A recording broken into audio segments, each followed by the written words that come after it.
Rotary Central help you, our advertisers, make it happen. Your marketing dollar travels a far way. Positioning your message, your product, your services, your presence in over 83 bus shelters. Every dollar you spend, every advert you place helps to build another bus shelter, providing modest comfort for Cayman travelers. Reserve space now on the only billboard medium in the Cayman Islands. Email rotaryshelters@gmail.com. rotaryshelters@gmail.com. The Bus Shelters, a partner in community convenience. Another inspiration program by Rotary Central Cayman Islands. Radio Cayman's Historical Vignettes was brought to you by Rotary Central. For more than 110 years, Rotary members have used their passion, energy, and intelligence to take action on sustainable projects. One radio station. Radio Cayman is the voice of the Cayman Islands. Talk Today is brought to you by the Ministry of District Administration. Explore your history. Explore your land. Explore your sister islands. And Doctors Hospital. Peace of mind is important when life happens. Doctors Hospital. Always there for you. Call 949-6066. And Cineco. Keeping Cayman covered. Visit cineco.ky for your quote today. But I do have some questions. There are more questions than answers. Cayman Islands' foremost listeners' participation program. Talk Today. What's on your mind, Cayman? If you're ready to talk, we are ready to listen. Discussing current events and local news, community spotlights, hot topics, listener stories, cultural and historical discussions, environmental issues, fun and lighthearted topics, guest interviews. Cayman, basically anything you want to talk about, we are ready to listen. Here's your host, Charles Glidden. Coming up, we hear the latest from UCCI about their programs and the upcoming fall semester. Of course, we'll have some open lines so you can tell us what's on your mind. Talk Today's next, right here on Radio Cayman. Stay with me. Talk Today is reminding you to avoid any statements or comments which are abusive, derogatory, malicious, or defamatory. Do not use indecent language or make any statement that is false or misleading. Call 1-800-534-8255, 949-6990, 949-8037, or WhatsApp us on 925-3261. And now, back to Talk Today. Good afternoon. I'm Charles Glidden, and welcome to Talk Today. I'll be with you up until about 2:30. Yeah. Hope you can stay with me. But I know you're darting around trying to do this and that, right? We're about halfway through the week, and everybody moving at full speed. Well, they have caught the culprit that has been biting the tourist ladies on down there on Governor's Beach. The Department of Environment, their marine unit, located and removed a barracuda from the vicinity of Governor's Beach. And they had observed that this barracuda was exhibiting unusual behavior. What that consisted of, I don't know. The release didn't really describe what kind of behavior was going on, but I guess maybe he was seeking out, some tourists or something. I don't know, but they caught the fella, and they said they have removed him, and I'm wondering. Let me double check here to make sure, because they say. They located and removed a barracuda. So I don't see anything about where they put him, though. Don't see where they put him. So I'm wondering if those guys at the Marine unit of DOE might have had a little fish fry. You know, got him and tested him on, some ants or chickens. A lot of chickens around you can test the barracuda on, right? And if you pass the test, maybe they decided to have a little fish fry. Some breadfruit chips or something to go with it, and enjoy some barracuda. Because, he can be a dangerous fellow, but he tastes real good too, right? Eat nothing like a fried barracuda. So hopefully that problem has been solved. Hopefully they've identified the right barracuda that has been causing such terror of nipping people's feet and ankles and down there at Governor's Beach. So people can swim there safely again. But, don't wear the jewelry, right? No, don't try and attract them. And today's Wednesday. Government schools are fully opened. They opened up this morning. Back to school. And parents, you're back to that get them ready and out the house routine. Anybody who has had to do that routine, that can be a kind of a chore, to say the least. Getting the kids out of the house, especially on the first day. They've gotten used to, sleeping in and laying around. Now you got to get them into gear, right? But at least you know where they are. Today, they're in school, right? They're safe. You don't have to be wondering how things are at home and that kind of thing. Well, some callers were complaining about the roadworks at Agricola, the Agricola Connector Road, is it? Yeah. Connector Road to the east-west arterial there. That they had started the work just as school is beginning. Well, never mind, the beginning of school. It looks like it's going to take them about 12 weeks. So from what the release said, the works are going to take about 12 weeks. So I guess you had to get used to it. We have a caller on the line, so let's take that call. Good afternoon. You're on the air. Senor Charlito. I call you Charlito now, Charlito. How you doing, Mr. Charlo? I'm all right. What's up with you? I got to put a little joke into it, Mr. Charlo. I like my entertainment. A little humor, a little levity. Mr. Charlo, let me tell you. Mr. Charlo, you know what I discovered, sir? What? I was telling you that I'm poor, but maybe I'm not as poor as I was saying. Uh-huh. But anyway, no, Mr. Charlo, guess what happened now? What? I found some ways that I can make some serious money from my music and my poetry. Some real cash. I mean some real cash, but just that I ain't that motivated. I ain't really. Well, you're not motivated? Not too much, really. You're not motivated to make money? Well, I mean, each time I make, and the people put the money in my hand, I feel a little motivated, but I don't. I mean, I'll look up to people like Bob Marley and Rihanna, because I got the Jamaicans in my family. They were motivated. I got the Jamaicans in my family. I got the Spanish people and the Barbadians in my family. Mm-hmm. But, Mr. Charlo, I found some ways, and just moving from step to step, I tried not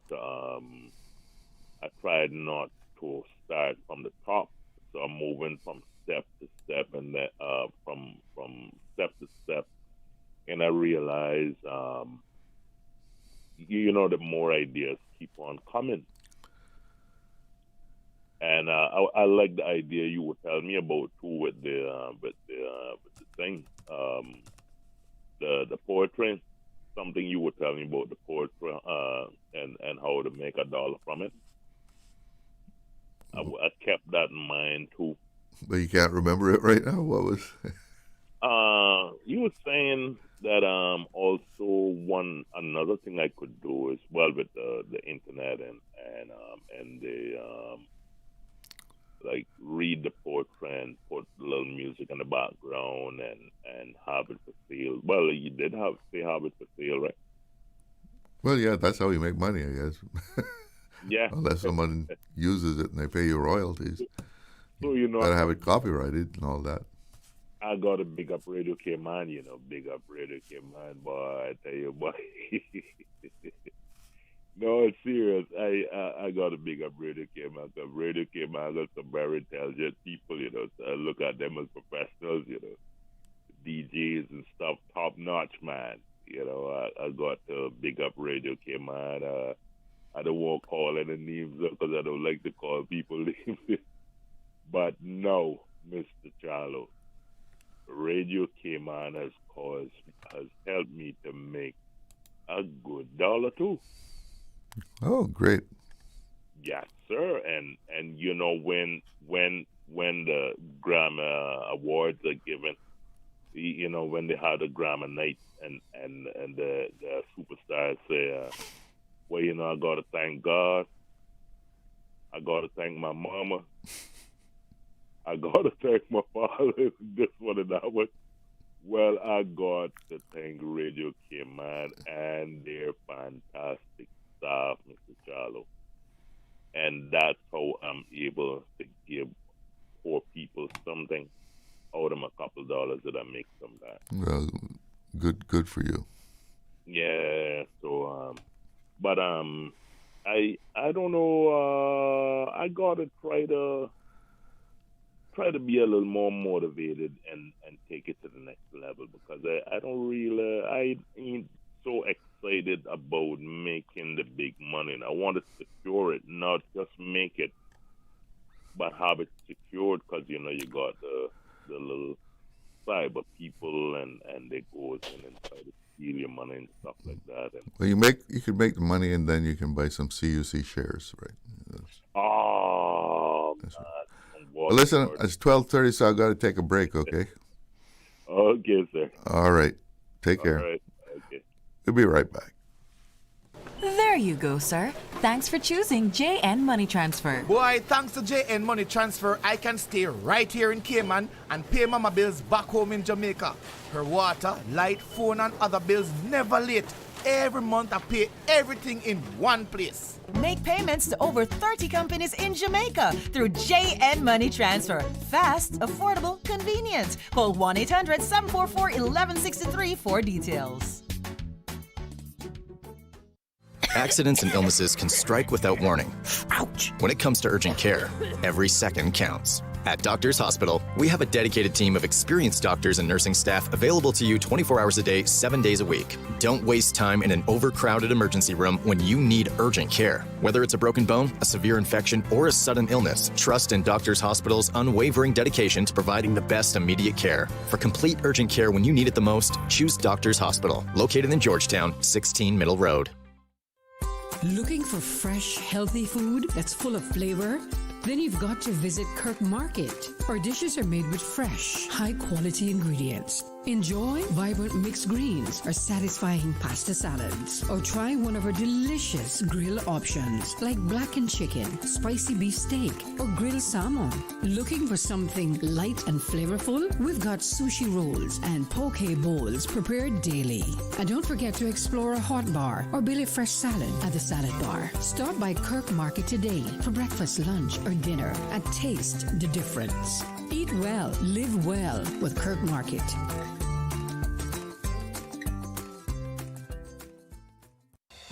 Housing in the Cayman Islands affects families, renters, first-time buyers, seniors, and vulnerable residents. The Cayman Islands Public and Affordable Housing Policy and 10-year strategic plan provide a coordinated framework to improve housing access, increase supply, and guide phased implementation over time. Public presentations are being developed and will provide opportunities for the community to learn more about the policy and plan. Learn more and get the facts at gov.ky/housing plan. A message from the Ministry of Planning, Lands, Agriculture, Housing, and Infrastructure. Radio Cayman's Talk Today.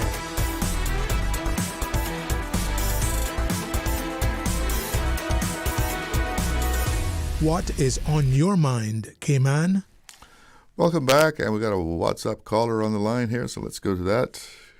Good afternoon. You're on the air with Talk Today. Good afternoon, Mr. Shallow. Hi there. How are you doing today? I'm fine, and yourself? I'm good. I have two quick questions. Mm-hmm.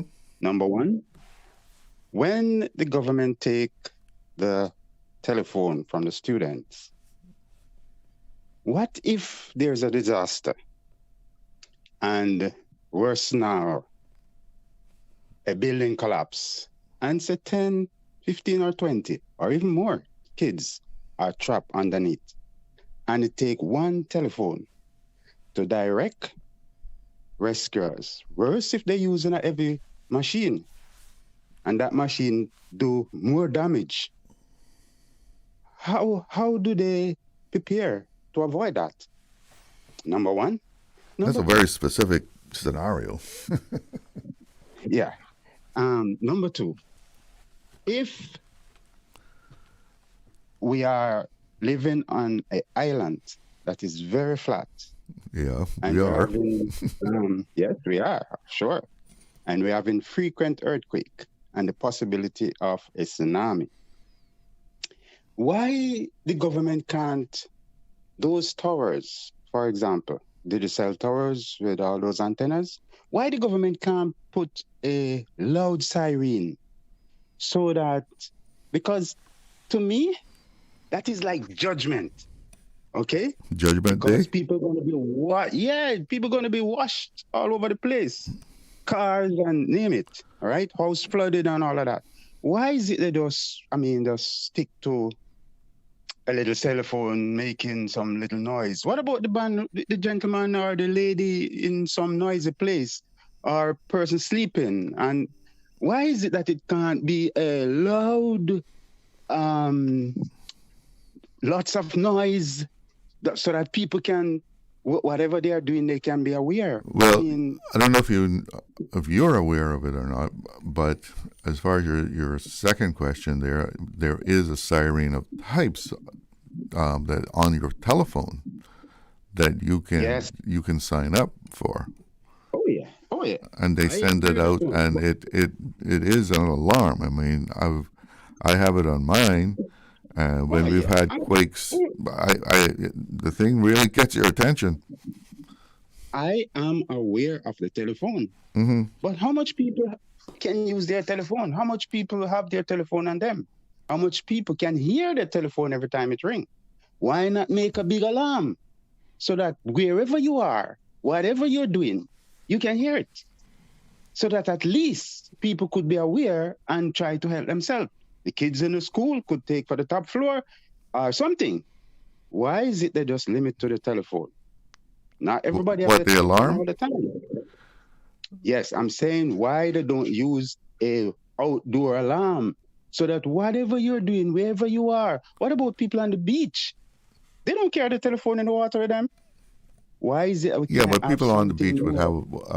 Sitting on the beach would have a phone. Yeah, but everybody seems to have a phone to me, True. So if you have that app on your phone, and they send out the alarm, you're going to get it. So and even if your phone is dead, you're probably next to someone who has the alarm, and they'll say, "Hey, it's an earthquake happening," Well, do you remember the earthquake that happened here? And not many people felt it, but because it was out in the ocean.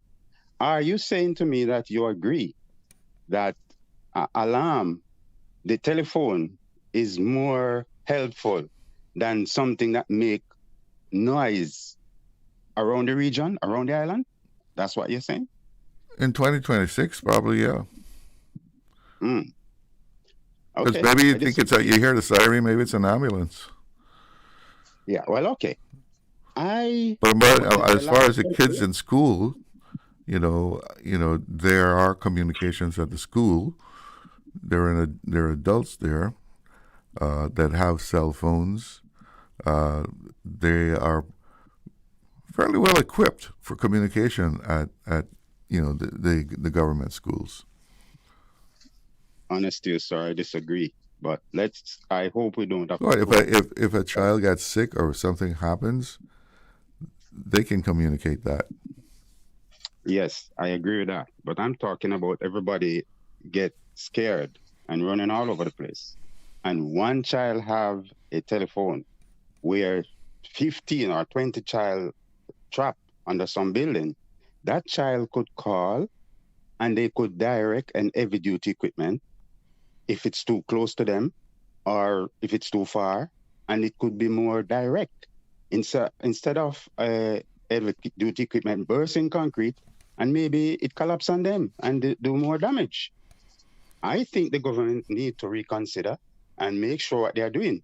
Look at the amount of graduate that we have, even though telephone is distracted, and I'm not agreeing with that part.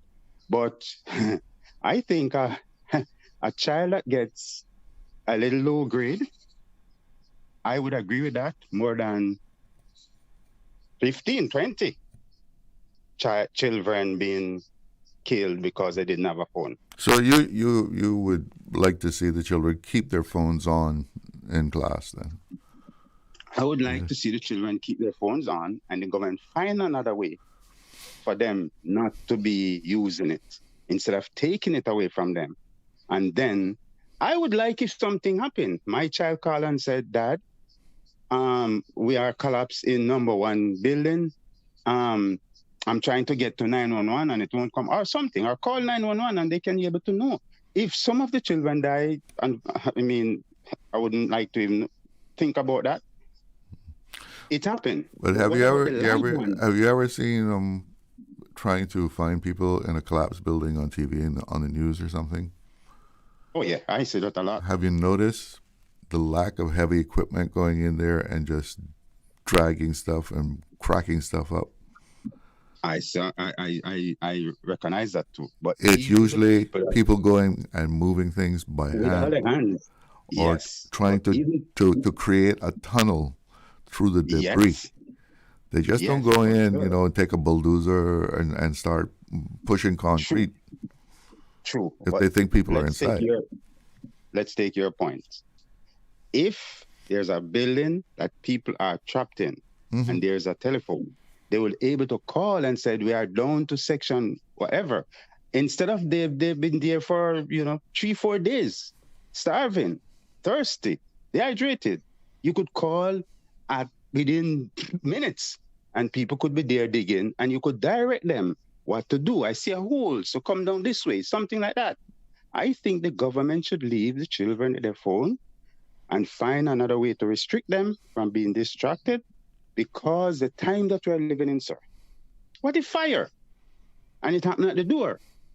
And fire brigade emergency. That's why they have fire drills. Yes, I understand that too. But I'm only saying, sir, when you compare both, I don't believe there's any comparison. All right, you have your view. And I think with the apps, with the phone, that's good. But I think it should be more broadcast. There should be a lot of noise. Whatever you're doing, you should hear that siren and know that there's a tsunami coming. We should have drill. Like an air raid siren or something. Yeah, sir. We should have drill. The same thing happens with the app, though. It's a... Yeah, but it's not that loud. And I agree that everybody... It's loud. Believe me, it's loud. yeah, what I'm saying, sir, is not everywhere you go, you have your phone. Believe me, I don't carry my phone everywhere I go, and a lot of people don't. You're going over there and you might leave your phone put there and you don't hear it. I'm saying if you have a siren, where everybody can hear, it would help. The phone, leave the phone on the apps. Leave the phone on the apps. Yeah. Fine. Add to that. All right. Well, listen, I got another call in here before I got to breaks. But thank you for your call. Interesting conversation. Thank you, too. Bye-bye. All right. You take care. Let's take another call here. Good afternoon. You're on the Air with Talk Today. Hey, good afternoon, Mr. Glidden. Hi there. Hi there. I'm a little late, but I want. Oh, you're early today. Yeah, well, that's true. I wanted to talk about the phone situation there with the schools. You know, I was just thinking as I was listening to that gentleman there. One good resolution the government could have probably considered was allowing students to have those basic, what they now define as burner phones. Yeah. Have those very, very basic phones, right? And make, you know, if their parents ensure that they have at least $1 credit on it or whatever, if there's some emergency. Now, we know the very basic phones they really don't have too much internet and that sort of thing, technological features and that sort of thing. Yeah, because it's very limited. Phones they are, yeah. And another thing that I think should be much in use here in Cayman is text messaging. In the United States, it is huge. WhatsApp isn't such a big deal over there. Text messaging, everything is done through text messaging, and those emergency notifications are sent over text messages in the States. We've seen that they've had so many school shootings in the States, and because students had cell phones with them, they were able to contact emergency services or contact their parents or loved ones or whatever. But I do wholeheartedly 100% agree that these smartphones, we should really restrict students with those because they are very distracting. And one thing I don't see anyone talking about with this step that government has taken, of another good reason that they've did this, is that students had these phones in school and they were doing all kinds of videos.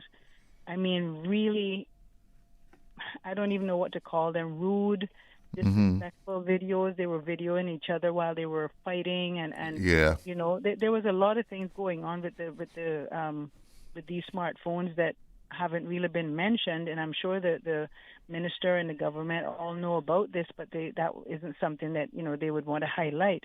But it's another good reason for them to have restricted the use of these smartphones in school. But I think they can go. They might want to reconsider. Nokia, let me tell you, the best phones they've ever made is now on the comeback with their little, you know, those that's a little basic phone. basic phones, yes, that they used to make at one point.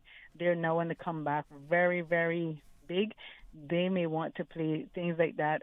Parents may want to think about those. You know, Flow and Digicel, they don't sell those types of phones anymore because, you see, apparently they don't make money on those things. But they may want to start re-importing them, all the cell phone sellers. You can order a cell phone from Amazon, you know, but that could be one other thing that the government, my God, every time I get on this radio, I have brain fog, but that could be an option if the government may want to reconsider looking back into the decision. But I suppose it might make things kind of complicated, but you're right. You're right about, you know, the smartphones and the video, and kids are cruel. You know, I mean, to each other. Everybody's cruel to each other. Well, yeah, but until they're until kids are totally socialized and civilized, they can be really mean to other kids. Yeah. And they use that phone, that camera, to embarrass other children. Yes, they record. Try to get them in a compromising situation, or even doctor the pictures. You know, it is something that we need to control. Compromising videos of staff members and security officers. Of course. You know, rude stuff. But, I think that might be one thing they may want to think about if they want to reconsider and have those basic phones, because I do agree, if an emergency may come up. Back in our days when, I don't know how old you are, but I won't say how old I am. But when I was going to school, we had two Milo cans on a string. That was our long distance Oh, well, communications. we had the school office that we went to use the phone. So, times certainly have changed, and we want to kind of move with the times. But at the same time, I respect the minister and back him 100%.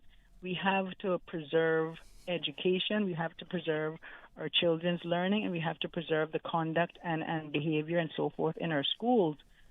At the same time, like we said, this may be an opportune consideration for them to think about, to say, okay, we will let very basic phones that we approve for a student to bring to school. And if it doesn't meet our criteria, they can't bring it. And those phones will only be very basic. They won't have, internet and all these apps and all that sorts of stuff. And they will be allowed to text, not WhatsApp, text. If there's an emergency and they want to text mom, dad, brother, sister, whoever, and that is it. That's all they need.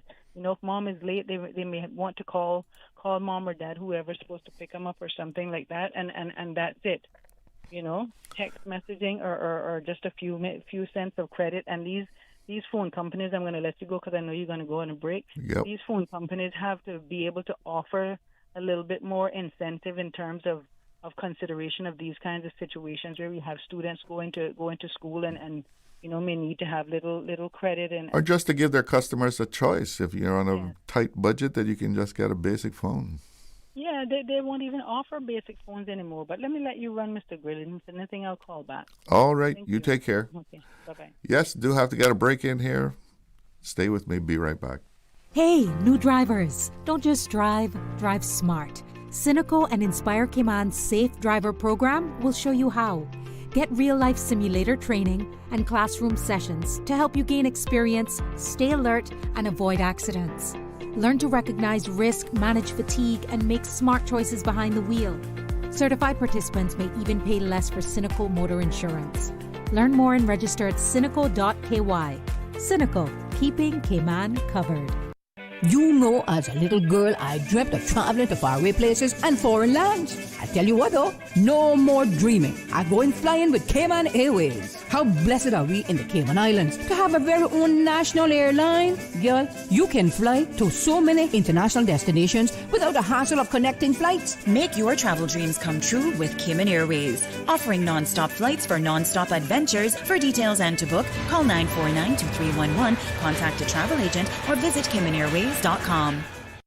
Your future starts at UCCI, but don't wait. Fall 2026 applications close August 28th. Build your future in digital media production with courses in video editing and content creation. Prepare to make a difference through teaching and education, social work, nursing, or pre-med, or build practical career skills in areas like plumbing and electrical installation. With associate, bachelor's, and postgraduate options, there's a path for you at UCCI. UCCI is now holding student admission, advising, and registration week. Applications close August 28th. Apply today at ucci.edu.ky.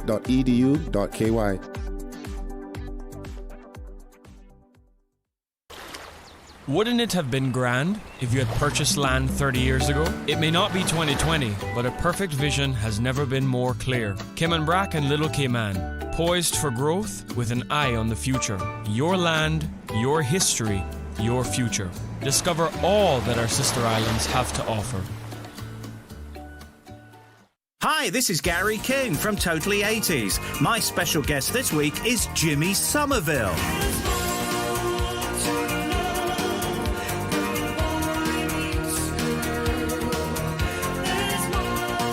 Jimmy talks about his favourite moment of the 1980s. I'll also bring you the latest news on the biggest stars of the decade.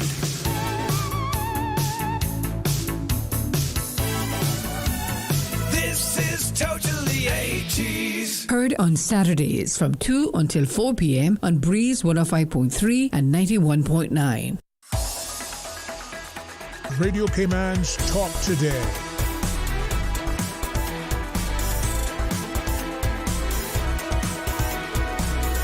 What is on your mind, Cayman?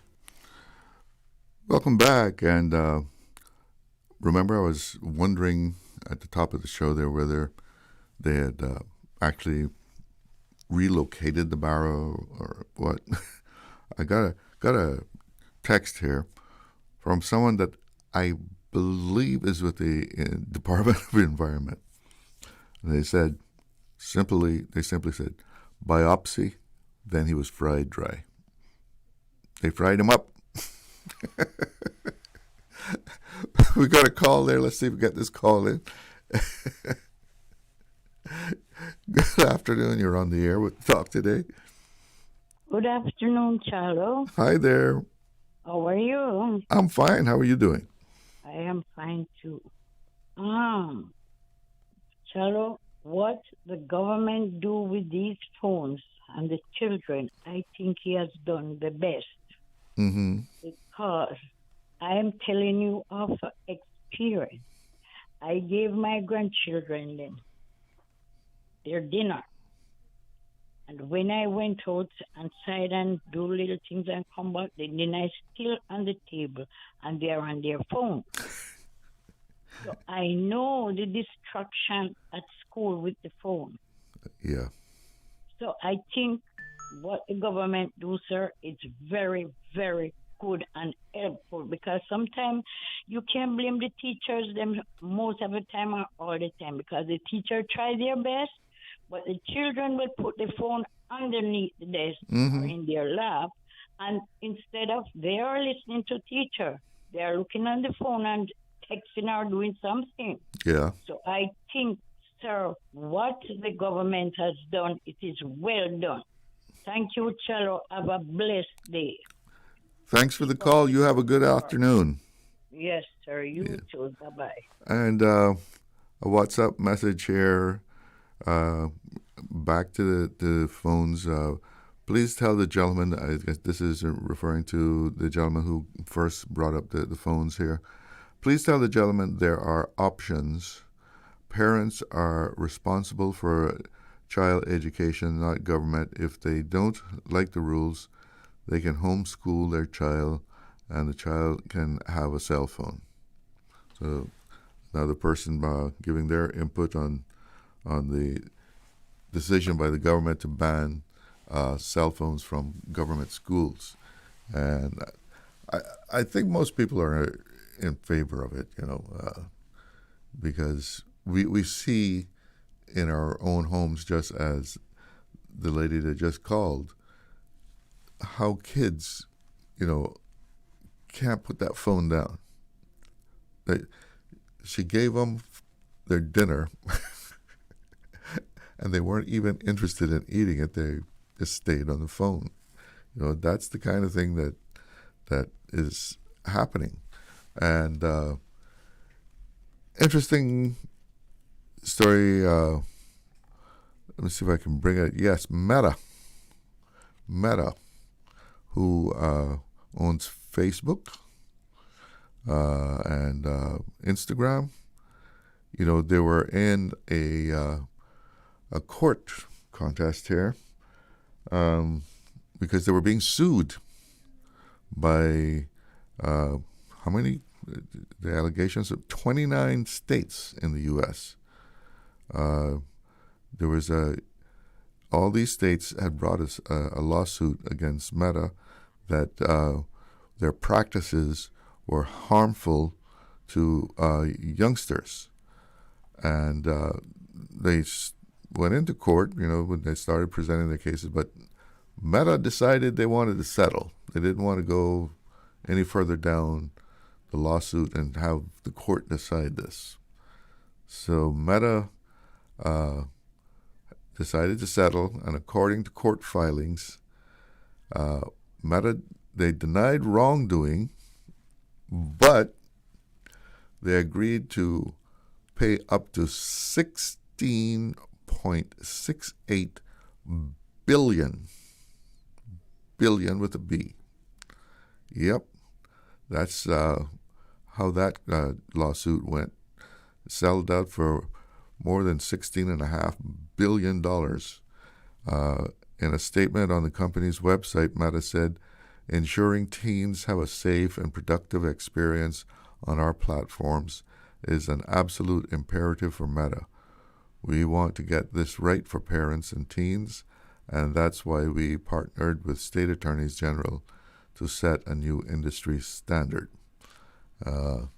And according to D.C. Attorney General Brian Schwalb, these are among the safety features Meta has agreed to implement: hard-capped daily time limits and productive pauses for children on its two platforms, Instagram and Facebook. Meta will adopt a combined 2-hour daily time limit with mandatory pauses after 15 minutes of continuous use, and again at 60 and 90 minutes to interrupt endless scrolling. These limits remain in effect for 5 years. If Snapchat, TikTok, and YouTube adopt comparable terms, the daily limit on each platform will drop to 60 minutes for 10 years. Nighttime blocks, restricting children's access to feeds from 12 a.m. to 6 a.m., and silencing notifications from 10 p.m. to 7 a.m.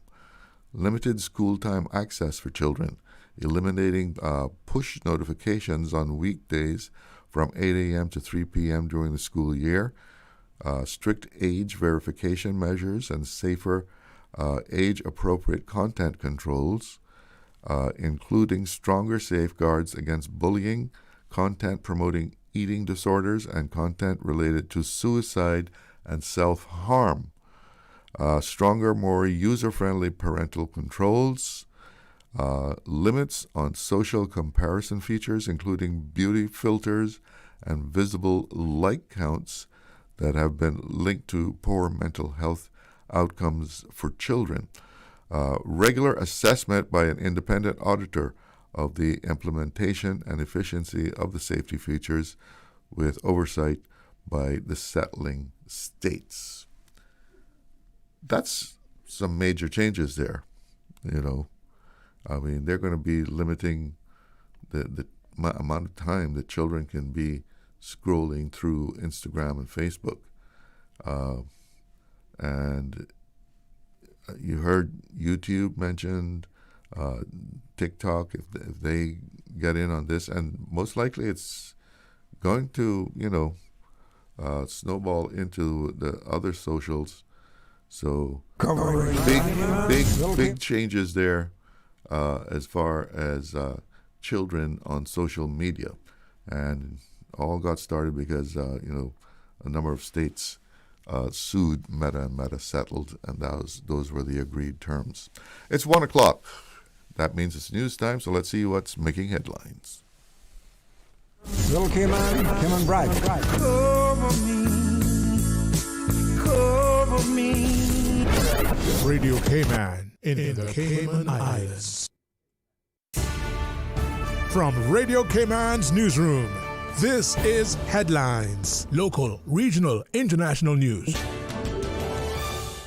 The Headline News is brought to you by Kirk Market and Health Services Authority. The Cayman Turtle Conservation and Education Center celebrates 20 years at its current location this September, continuing a legacy that began in 1968. The center has grown from a small facility into a full conservation and education park, offering families a full day of learning and exploration.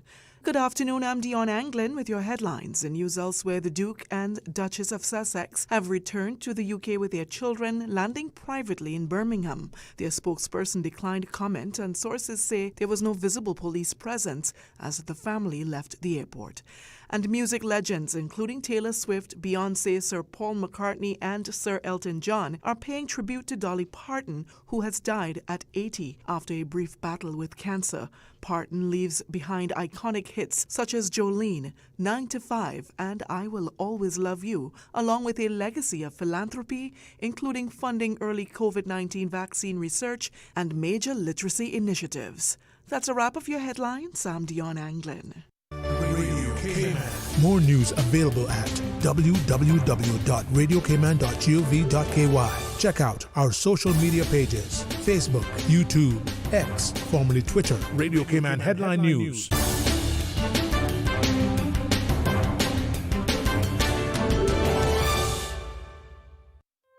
Looking for fresh, healthy food that's full of flavor?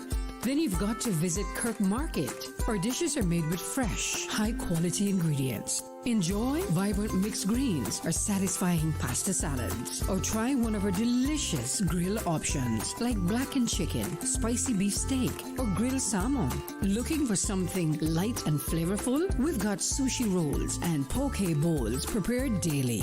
And don't forget to explore a hot bar or Billy Fresh salad at the salad bar. Stop by Kirk Market today for breakfast, lunch, or dinner and taste the difference. Eat well, live well with Kirk Market.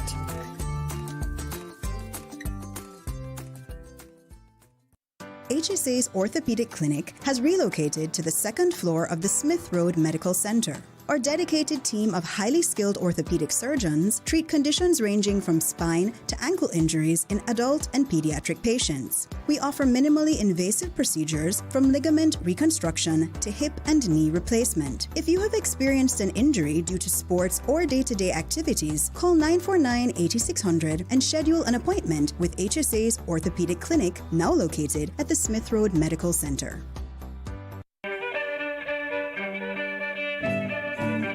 Peter's Cave in Cayman Brac is located on the north coast near the top of the bluff, offering a nice view of the north side bluff from its entrance. The cave consists primarily of a single large chamber with several formations where visitors can stand upright. With additional crawls to explore, it is home to bats and the brown booby, a seabird. Renowned as a hurricane refuge, Peter's Cave can reportedly accommodate up to 100 people. In 1932, many residents saved their lives by sheltering in the cave during a hurricane. In 1997, concrete steps were built to provide easier access to the cave.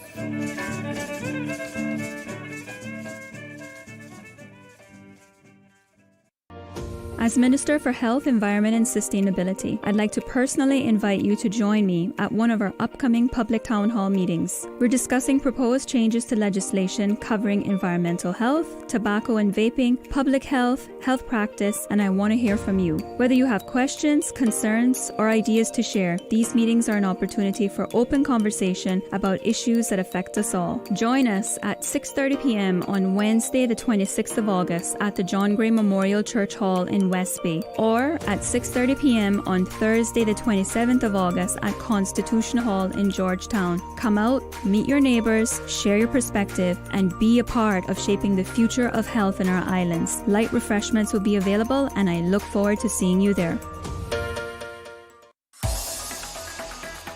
Radio Cayman's Talk Today.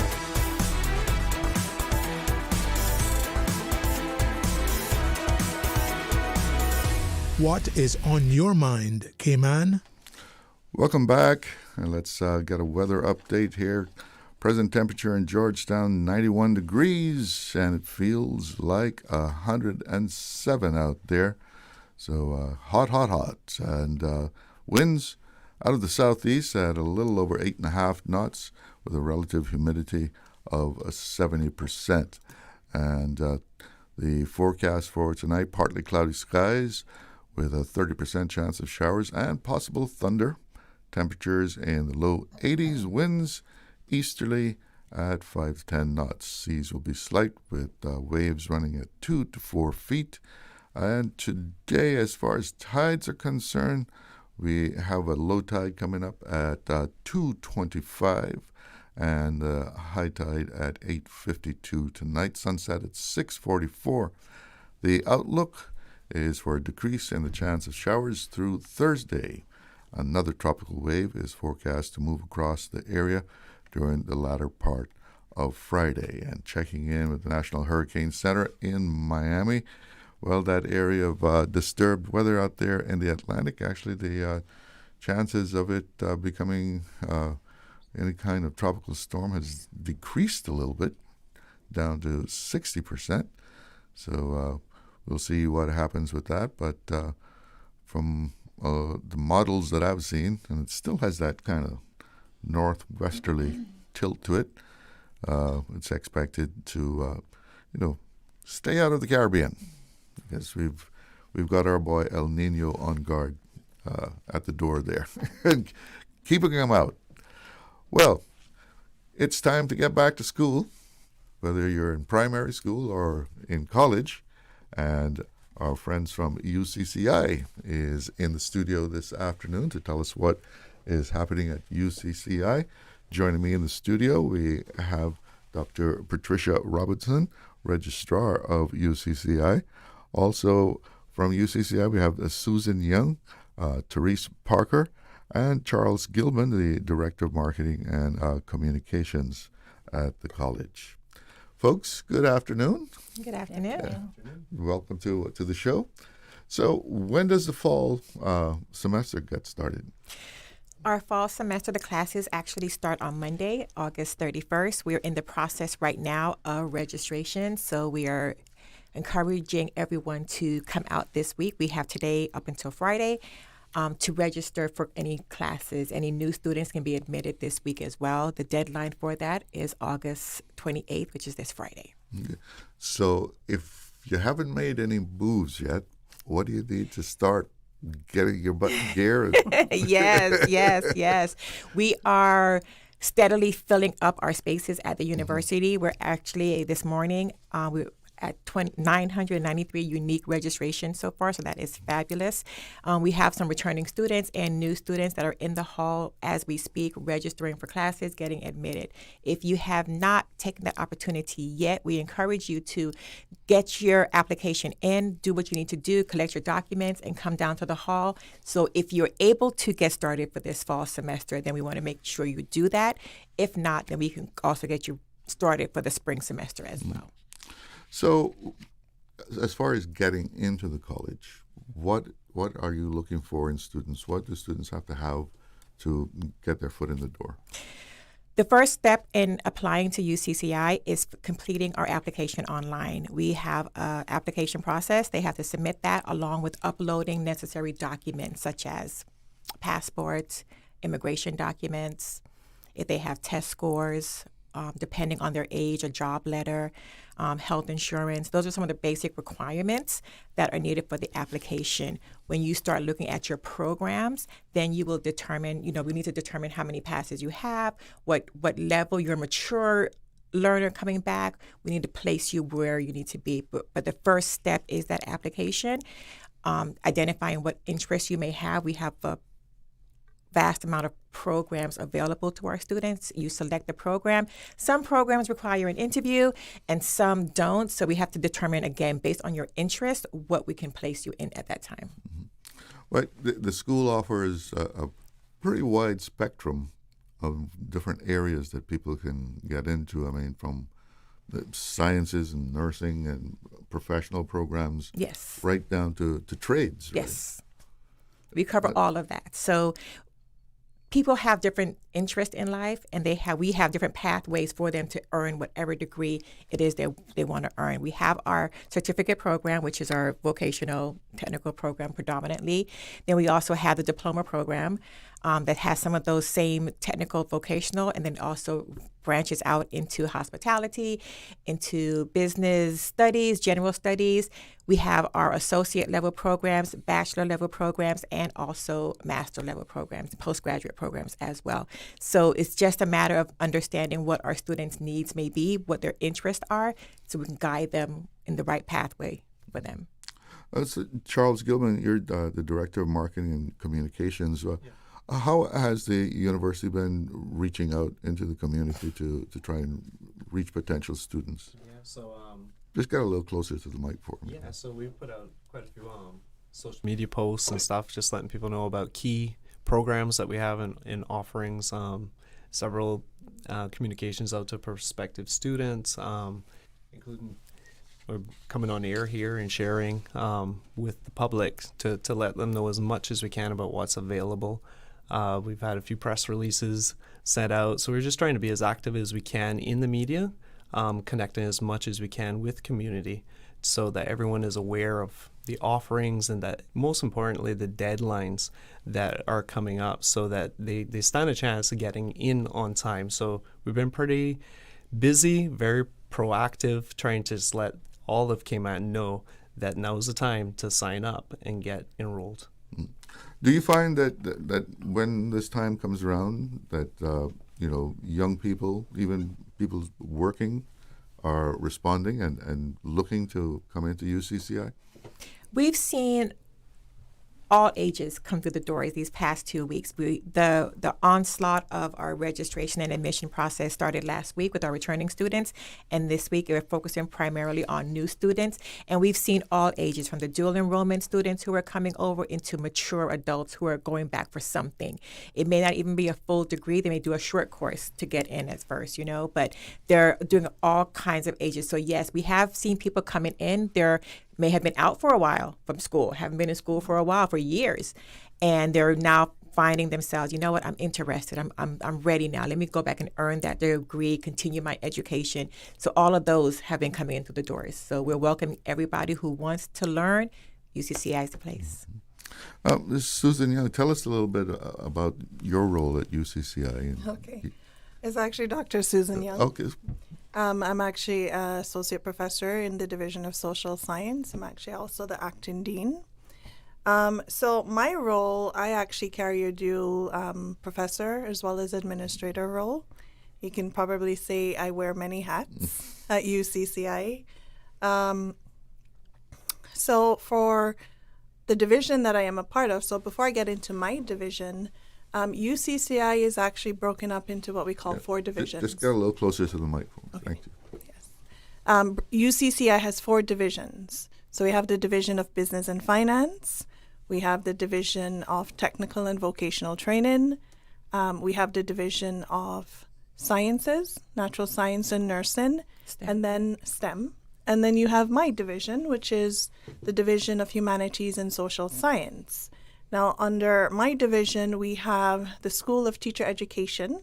So we have Ms. Therese Parker, who has been the head of that division for quite a number of years, and she's actually very well known in the school system. She's trained quite a few local teachers, so students who have an interest in going into education, but who also need to work.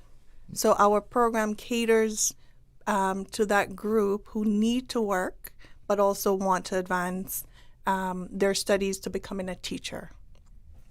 I also have the social work social work, right? So we have the School of Social Work, and that program offers up to a bachelor's degree in social work. So we started an associate's and into bachelor's degree. Back to the teacher education program. I don't want to get too much. I'll let Ms. Parker, when it's her turn, sell her program, right? We also have digital media. We have a new program. It's been around now just 1 year, and it is actually run by our own Dr. Ivan Eubanks, and he is the director of the program. Fairly new, but it is a program where we see the demand. Students want to be involved in something creative. There's a lot of, in the past you would have, sorry, Charles, a lot of art-focused programs was really based on fine art. Correct. But now a lot of things are digital, right? And so capturing that group, they don't necessarily want to come to UCCI and study a traditional theory-based degree, but they want to still be in a field where they can create, and then it's relevant. This is like graphic arts? I would say... Well, it's like video editing, photo editing, how to film. Like it's very... And even content creation. You have a pretty extensive video program out there, right? Yeah, it's very extensive. Yes. Very extensive. Actually, Dr. Ivan Eubanks, people may not be familiar with the name. They may actually be familiar with his face because he's actually many times at various events filming content. We actually have at UCCI what we call UCCI TV. And so he, as well as our students, are involved in various projects, some tied to historical content, and even not just even current events, they're videoing content. We actually even have our own studio on campus. And we have quite a bit of equipment as well. Yeah, I'd like to just say that course, it doesn't have to be, you don't have to be pursuing the digital media course. You could take a class. So say you have an interest in video editing, you can take just the class in that. It might supplement your existing role, a job you're doing right now, or just something you want to get into, I don't know, podcasting or something, just a personal interest of yours, like the courses are available for that as well. So you don't have to necessarily sign up for a full program. You can just do a class in particular, and maybe it would lead you to, take several, and you end up with a degree of some sort. Mm-hmm. They do everything from writing scripts to filming to websites, right? Building a website. So anything that's considered digital in media. I'm so sorry. I thought that was all. Yeah. So anything that you would consider digital, they work with that. Even in the marketing area, everything. So yeah. Any possibility of including or expanding to just a broadcasting to include radio? Love the sound of that. I mean, I see the school is very proactive, and I would say if the demand is there and the need is, like, who knows, right? To see what happens. But you're already seeing a shift like with like this type of course is meeting a need that's just like we're all on phones and video, like everybody is now their own content creator essentially. So I wouldn't be surprised if you see something like that. And we'd need a great partner like Radio Cayman, of course, in this kind of thing. But we have a number of radio stations in Cayman. Absolutely, absolutely. I would say probably quite a few persons placed within those areas already have come through UCCI, right? So who knows where it goes with the programs, but this is one that we're very excited about, and it's just started. It's just in the last year it started, so we got a big push to try and get more people involved in it, because there's a lot of opportunity in advertising, marketing, radio, and then it filters so much into what each one of us do, right? So many people in their daily jobs have some kind of like touch point with social media. It would be nice to know how to properly edit or how to write content for it or how to update a website. So it's very practical, and we can see where it goes from there. So let me add to that. If you're interested in that program or the courses, the classes in that degree, you still need to apply. So if you're interested in that, please, I beg of you, please complete the application. And it'll be more like a non-degree for that to start and to take one or two of the courses, and then you can branch off into the full degree if you have that interest. But you still need to please go out to our website, ucci.edu.ky, and apply for the program before the 28th, please. Friday. It's this Friday. This Friday. Yes. So touching on digital media, I think we touched on social work and teacher education. And then we also have another new degree at UCCI, which is our cultural studies program, so which we launched last year. Now, this is a program that also touches, attract those students who are very interested in things that are historical, right, and relevant, culturally relevant. And, again, we have students who have come through UCCI, and they're actually at the museum, the National Museum. They're involved in, I just had a brain freeze.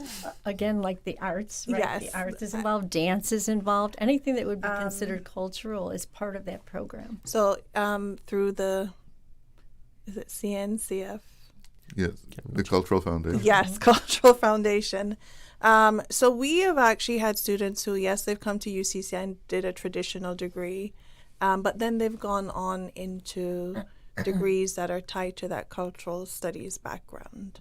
And we actually do have students who've also gone into the performing arts from our degree. So our cultural studies program, we do have courses in performing arts as well as music. And so it's to capture that group. So this is another program we've developed to try and meet the needs of the students. So is that just a class, or is that a full-fledged? It's a full-fledged associate's degree program in cultural studies. Yes, it's cultural studies. It's the Associates of Arts in Cultural Studies. And you mentioned social work, because we've had people that are in social work come on here, and they've always said that there's such a great need for more Caymanian social workers. Such an important program. Yes. So I think even with social work, the demand is there. We know the need is there. And I do have to say that the Department of Children and Family Services they hire our graduates. Great. So I have to at least, shout out to that department and its department head. But there is a need. There's a need. But I don't think people are aware that we actually have that program. They don't have to go overseas. They can stay here. They can do their associate's degree in social work. You do need to continue with your bachelor's degree, and we do offer up to the bachelor's degree in social work, which is run by our director, Ms. Felicia Robinson, who also used to be a former director of the Department of Children and Family Services. So, Ms. Parker, education. Teacher education. Well, the first thing I'd like to say about teacher education is that the students and myself, we love learning. And so we get really excited about the first days of school. And so we have a high energy going on right now at UCCI. And we'd like you to, consider joining us in that energy. Every time I've ever gone to school, my life has always changed in a drastic way. And oftentimes I doubled my salary as well, every degree that I earned. So it's really a way to change your life, right? It's life-changing. Education is life-changing. So we believe in it big time. And we have a great class of students. We have 3 or 4 degrees now. We have the early childhood degree recently added, associate's degree in early childhood, and that qualifies you to work in an early childhood center. Also, we have the associate's degree in primary education, which trains you to be an assistant teacher at the Key Stage 1 and 2 levels. And then you have to have also 2 years experience with that. I want to mention that. In addition, we have the bachelor's degree. So if you take the associate degree 2 years and you add 2 more years for a 4-year degree, that's your bachelor's degree, which qualifies you to be a teacher in a government or private school for Key Stage 1 through 2, so reception through grade 6. Also postgraduate certificate in education, primary education. That is for the career changer. And I myself was a career changer. We were just talking about that. And it was one of the best changes that I ever made. I was in corporate sales before that, and I was doing well. I was making good money, and I just felt kind of like I was persuading people to do things that really maybe I didn't believe in. So I went into education, and it was less about money. I made 1/10 of what I was making. And I thought, well, this is just something that I'm going to have to learn to do. And it was one of the hardest jobs I ever did in my life, but it was the most rewarding job. There was real value in it, and it changed everything for me. So we have a postgraduate certificate in primary education, and that degree is for the career changer who already has a bachelor's degree in a certain subject area. Maybe you're a science person, or maybe you're in law and you decide you want to teach. This program is 12 to 15 months. You can complete it quickly, and it's an intensive program, so you have to be prepared. But it's offered in the evenings from 4:30 to, our courses run from 4:30 in the afternoon, Monday through Thursday, starting 4:30. And if you take a full load, you would end at 9. So a lot of people go to school at night? It's mostly evening because it's designed for the person who is actually in a job. Everybody on island works. You're not on the island if you don't really have a job. So it's for the career changer, for the people who want to learn and get qualified. So it's in the evening. And quite a bit of our different degrees also offer that night evening class component. For that very reason, we have people who are working, the professionals, want to give them opportunity as well to be able to work and still earn their degree. I know of people who've gone to school in the evening. They're working, like you said, and have over time chipped away at it. Yep. And worked their way even to a master's. Yes, it's how you do it. Just keep step doing by it. step, one foot in front of the other takes you through the pathway to where you're trying to go. Yeah, I know a young lady who, I've known her all of her life. And I had to really admire her because she was working, but she went to school in the evening, and, before you knew it, she had a master's degree. By the time you think and about that's a real career changer. By the time you think about going to master's school, right? By the time you spend 5 years thinking about it, you could have already taken some classes that are getting you there. Yep.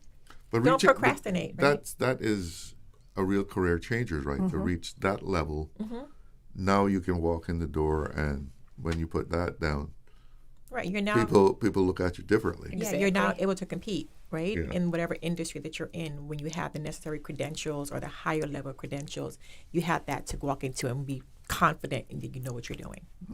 Yeah, Mr. Charles, just to interject, I say to my students at UCCI that we are not training them just to compete with each other. We are a global market, right? We pull people from all over the world. So they have to be competitive at a global level. Yep. Yeah. And that's something to keep in mind.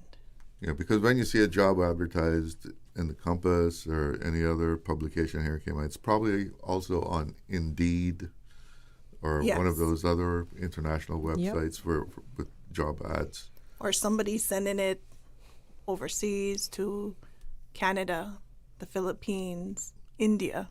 So I let the students know that they have to be competitive at the global level, which means they have to have the same level of qualifications as someone who comes from overseas. Yeah, and with the kind of growth that we've had in Cayman, I mean, the days of learning on the job are sort of gone. It's like people would say, but we don't have time to train you on the job anymore. I mean, I know so many people who had worked their way up in banks and stuff, and they started out, back in the day, they started out as a teller. But they had the intelligence and the drive to do it. And that still happens, I think, in some places, right? But you have to also keep in mind that, as Dr. Susan mentioned, you're still competing even amongst yourselves. And when that next role level comes up, you want to make sure you have the requirements, the qualifications for that job as well. Also, you learn a lot of current research, so it's research-based. So you're learning the latest and the greatest, right, of what's happening in your field. So if you don't go to school, you don't know. You know how to do the job, but sometimes you're doing the job and you don't know why you're doing it that way. Maybe you're doing it well, but you don't know you're doing it well, that kind of thing. Or you learn new strategies, right? Research. Well, we have to hit the pause button here for a little bit. We've got to take a break. We'll be right back. Cineco's parametric insurance after hurricanes is now available for motor policies. Fixed automatic payouts cover incidental vehicle expenses like fuel, cleanup, and minor repairs. No claims, no damage required. $200 for comprehensive policies or $100 for third-party policies. Available exclusively through Cineco and included with all new motor insurance policies and upon renewal for current policies. Visit Cineco.ky today. Cineco. Keeping Cayman covered. Explore your history. Explore your land. Explore your sister islands. The ultimate staycation experience. Your culture, your freedom. The land that time forgot isn't gone. It's your sister islands. Discover all that our sister islands have to offer. Did you know that Doctors Hospital provides urgent care services 24 hours a day, 7 days a week? And Doctors Hospital's urgent care physicians have access to the most advanced MRI and CT imaging in the Caribbean, providing reliable diagnostics when you need it most. When you need quality urgent care for an illness or injury, Doctors Hospital is here for you 24/7. Whether it's a migraine, chest or abdominal pain, shortness of breath, broken bones, or another urgent need, Doctors Hospital at the top of Walker's Road. Urgent care right now. On another place, but do on another story. From Pedro St. James and Fort George to John McLean Drive and Mission House, every corner of Cayman has a story to tell. Visit legendsbehindherlandmarks.ky, explore the interactive map, and discover the people, places, and moments that shape our islands. Learn something new. Visit somewhere new. Find out where we from. Start your journey today at legendsbehindherlandmarks.ky. Brought to you by the Ministry of Youth, Sports, Culture, and Heritage.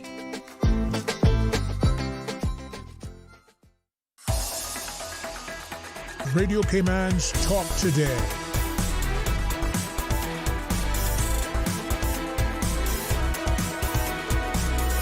What is on your mind, Cayman? Welcome back, and we're hearing about the fall semester and what you can do at UCCI as far as furthering your education. We have a question here on our WhatsApp.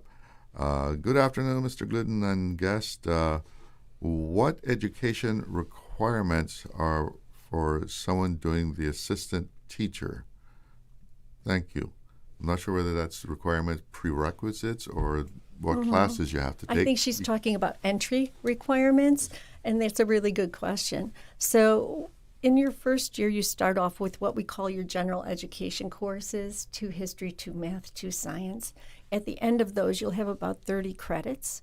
And in those 30 credits, after those 30 credits, we look to see if you have a 3.0 GPA. GPAs are interesting because it's almost like a video game, the way it adds up points on your grades. If you get an A, you get 4 points times 3 credits, it's 12 points, and you add up your points that way. And so you need a 3.0. We want strong, knowledgeable teachers. So you have to have a 3.0 GPA, a minimum B grade, A or B grade in English 101, English 102, and college math, algebra math 100 or 105. So if you meet those requirements, then you can go on to your year 2. And in year 2, it's all mostly education courses. So we teach the principles of how to teach literacy, theory and practice in literacy. We have an inclusion and collaboration class. That's an excellent class. Child development course. So anyway, you need to get to that point so that you're ready for the professional learning that's coming in the second half. So I would add to that, Ms. Therese, that also to get into the program itself, right? They have to, again, do that application. But also in that application, it'll talk about what their entry requirements are going to be. You know, as I mentioned earlier, the whole thing about your passport, immigration documents, and so forth. You can detail them again because not everybody's listening at the same time. Yeah. All right. So the entry requirements, the basic entry requirements: your passport, your immigration documents, your health insurance, any test scores or a job letter would be required when you complete the application online at ucci.edu.ky. Entry into the teaching assistant program or that degree field, of course, it comes with an interview, but also you have to meet, those test scores, or if you're a mature adult, you have your job letter. We use certain things, different things to qualify you for the program, but everything starts with completing that application so we know that you are interested in the program, in any of our programs. And we can help you fill out the application. We're meeting right now in the hall, students are coming in. So if you're in need of, I can't talk all of a sudden. If you're in need of assistance to apply, come on in and we'll help you fill out the application. Or if you have questions about a program, we have advisors stationed in there as well and other administrative staff that can help you make a decision, give you some more information about the different programs that we do offer. What about the person who they want to further their education but not sure what direction they want to go? So as we were talking about just now, in the hall this week, we have advisors that are there in the hall that you can sit with and have a conversation. We also have advisors in our one-stop center who do that very same thing to help you just have a dialogue with you first and foremost to really understand what your interests are. You may think you want to become a medical doctor, but your interest really lies in business, right? So we try to have that conversation with you to really understand what path you really need to be on, and then we go from there. But they can surely come down to the hall to speak to somebody, email us as well, and we'll get back to you. But that is the first conversation to really understand what the field leads to. Many people don't know, if I get this business degree, this social science degree, what can I do with it, right?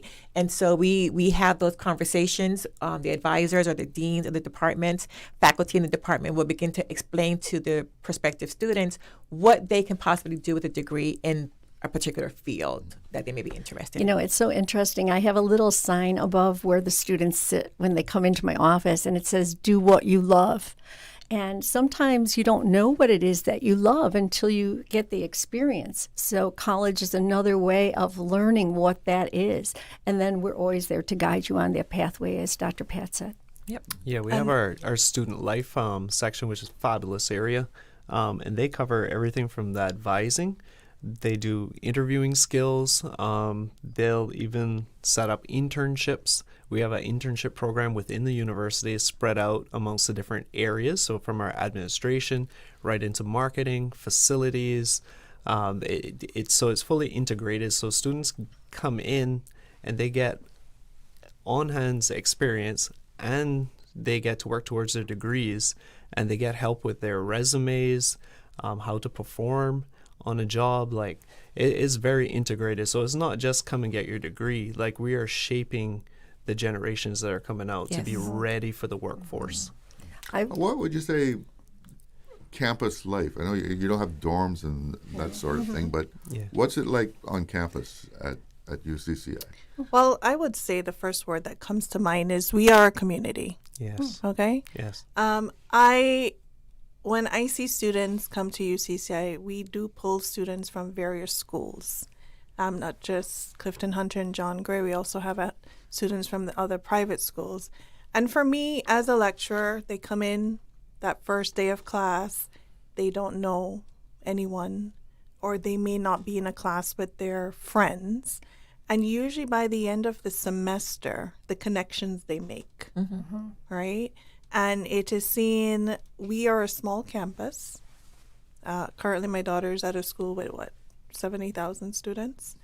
UCCI, there is value on being at a small campus. I walk out the door, Dr. Pat, Miss Therese. We walk through the door, we go outside in the courtyard. Our students can just walk up to us and have a conversation, right? They don't have to sometimes wait for a formal meeting. Sometimes I am scared to walk out my door, my office door. Get bombarded. But yes, it's just that sense of community. We're mindful of every student, right? And we're a small island. And, a student at UCCI is not just a number, right? They're an individual. And for us, and for many of us, I am seeing children of people I taught quite a while back, right? Even this week, as the dual enrollment students came in, and I'm seeing parents that I know, and I'm seeing kids that I'm like, weren't you just born the other day?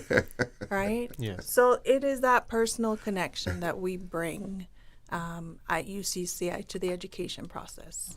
Because many of our students do go overseas. They continue their studies overseas.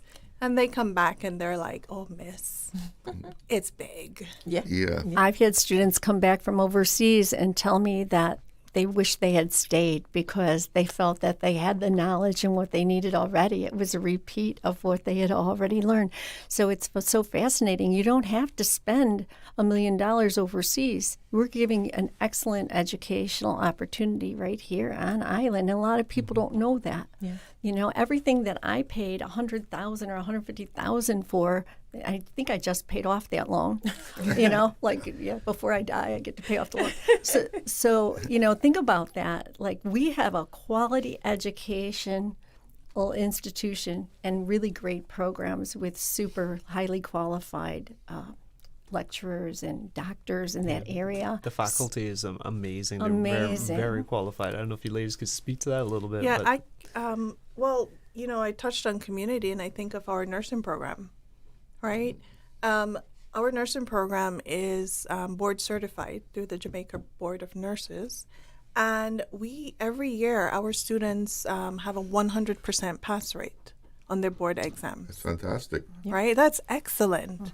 Because even many of the nursing schools in Jamaica do not have 100% pass rate.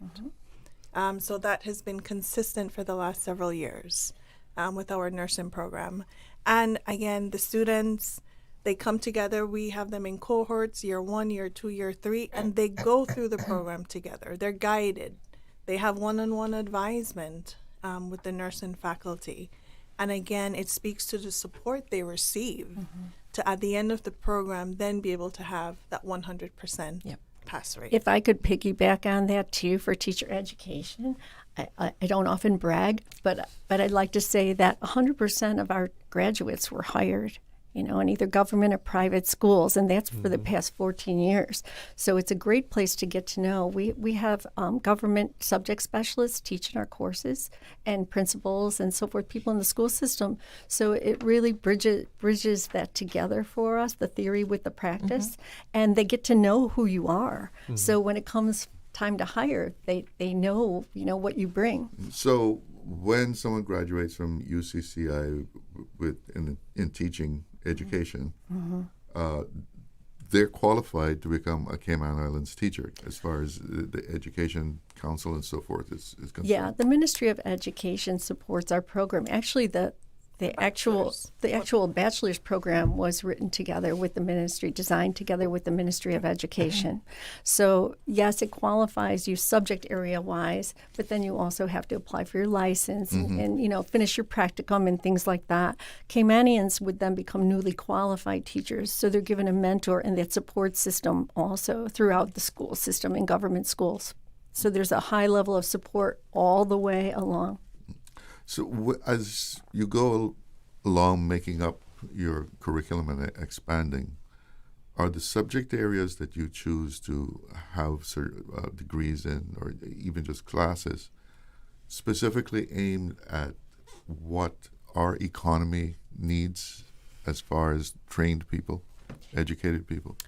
So what we do, we actually use the labor market report.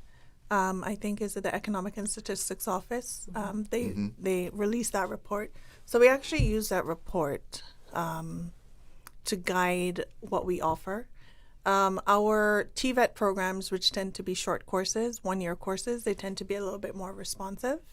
It does take a little bit of time sometimes for our associate's degrees. We're constantly reviewing and tweaking our degrees to make them more responsive. When you look at the fact of our associates in digital media, right, that's in response to knowing that students, that's an area that they're interested in, right? And quite a few students were going overseas to study that after they've left UCCI with, studying in another area.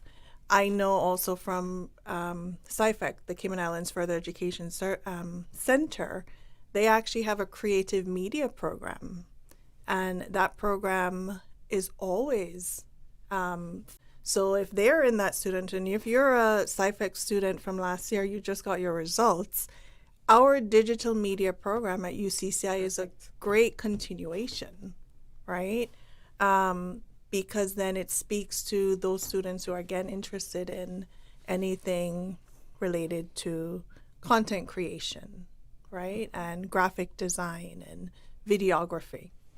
Also, so we know the demand is there.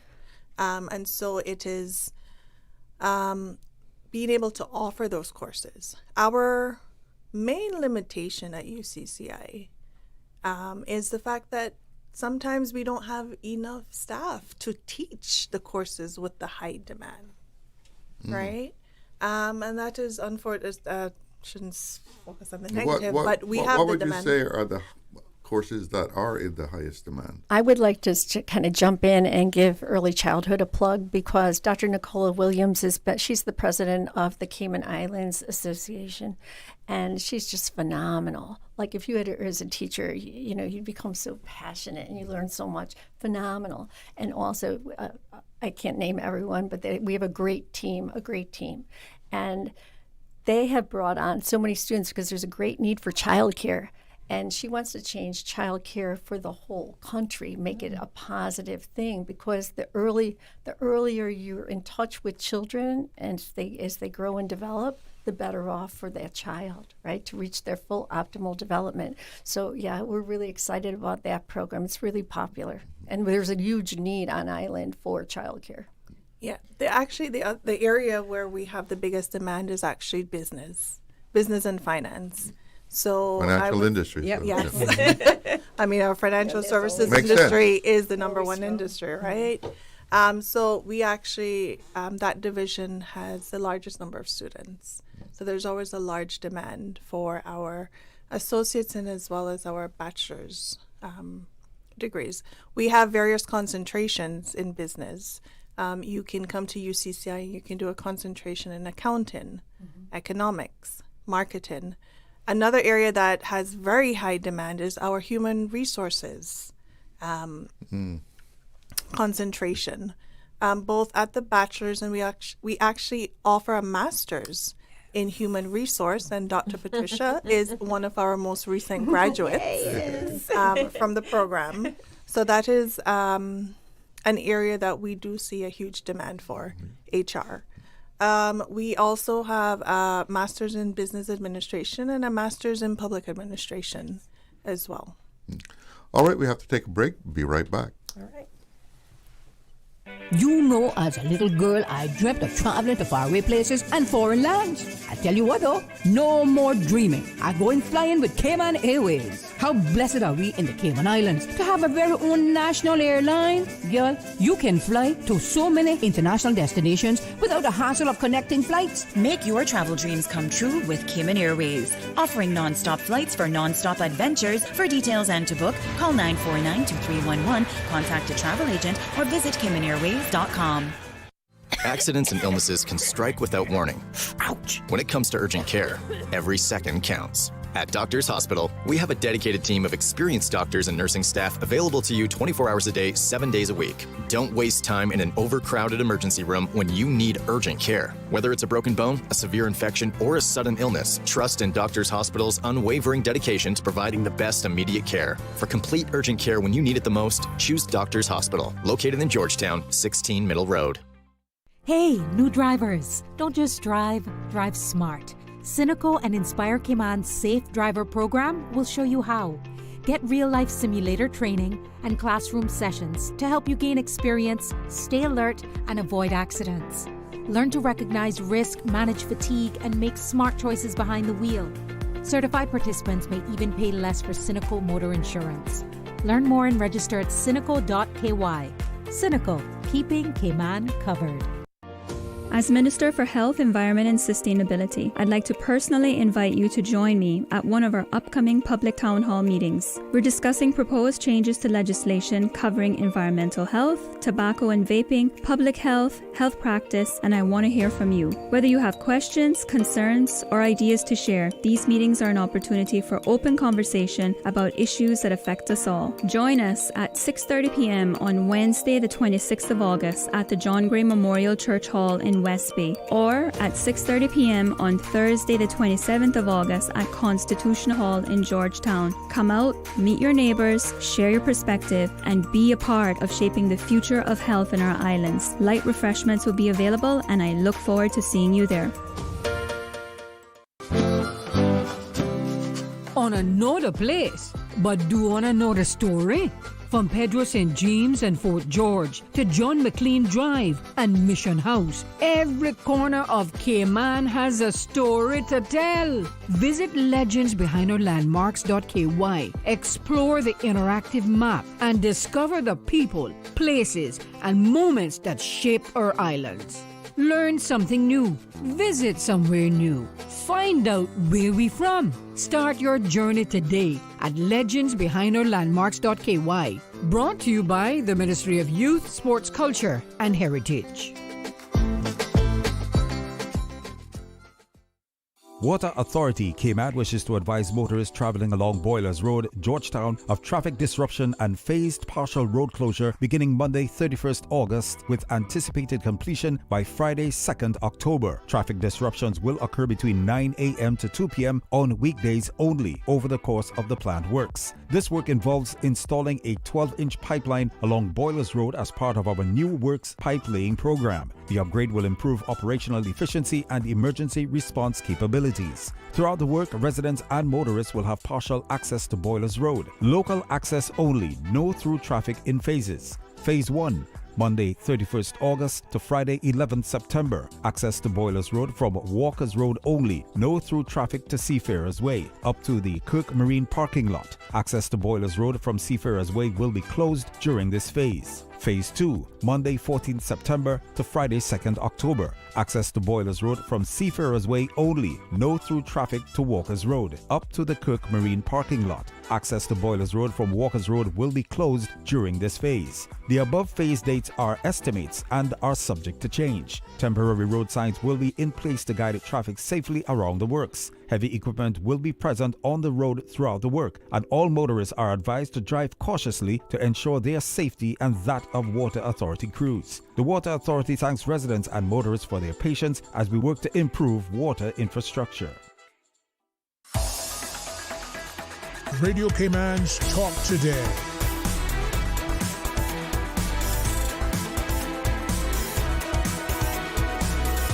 What is on your mind, Cayman? Welcome back, and we've been finding out all about UCCI and what they offer.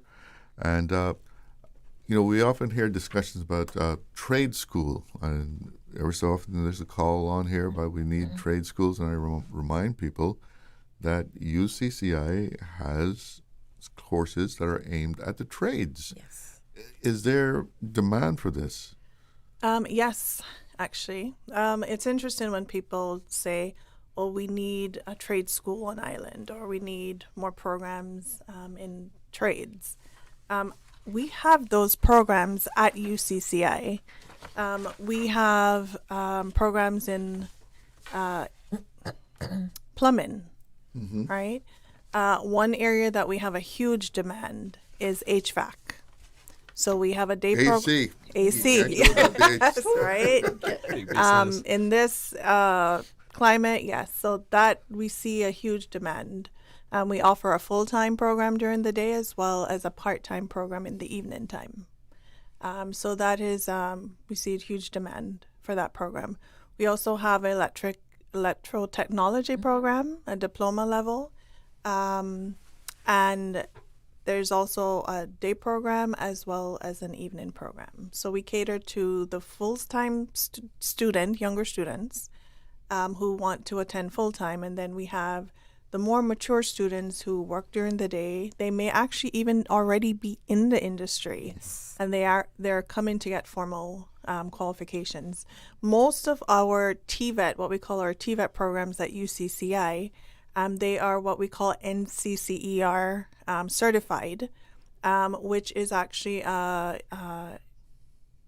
I say North American or an American accrediting body? Right. Yeah. And so they certify our programs for meeting specific educational standards. I will also share with you the Dean of the TVET division, Mr. Paul Puckrin. He's actually forming a partnership with the country of Guyana because they are actually interested in how we have gotten our TVET program certified through the NCCER program. So based on what they see, we offer. Any auto mechanics in there? We do. We also offer automotive program. Yeah. It's actually a continuation from the Cayman Islands Further Education Center. So students who go to SciFec actually do, I think, a level 1, and then they would come to UCCI and do the next level. So we actually, some of our programs are a continuation of what's already at SciFec. So what, plumbing, electrician? They also do construction management. Construction? Yes. What else do we have? And HVAC, of course. HVAC. We also have a bit of photo, please forgive me, solar. They call it photovoltaic installation. Right? Solar panel. Solar panel, yes. Right. So there is a bit of that incorporated renewable energy sources. That's incorporated in our programs. You can actually do, I think, a standalone course, or you can come and do several courses. Yeah. In that division, TVET, they've actually changed it to PTET because it has a professional aspect of it, and that includes some of the professional courses that we offer in the workforce readiness for those who want to upskill in their careers as well. So there's AI Foundation, there's some other Excel Essentials. Yes, so one area that we can't meet the demand is QuickBooks. Yeah. We always run out of space in our QuickBooks. I can imagine. Got to get signed up quickly And early. Hospitality industry. You Yes. can prepare to have a career in hospitality. Yes, so we offer the certificate in hospitality as well as an associate's degree in hospitality. Now, with our certificate in hospitality, which many people are not aware of, is that it is completely funded by the Department of Tourism.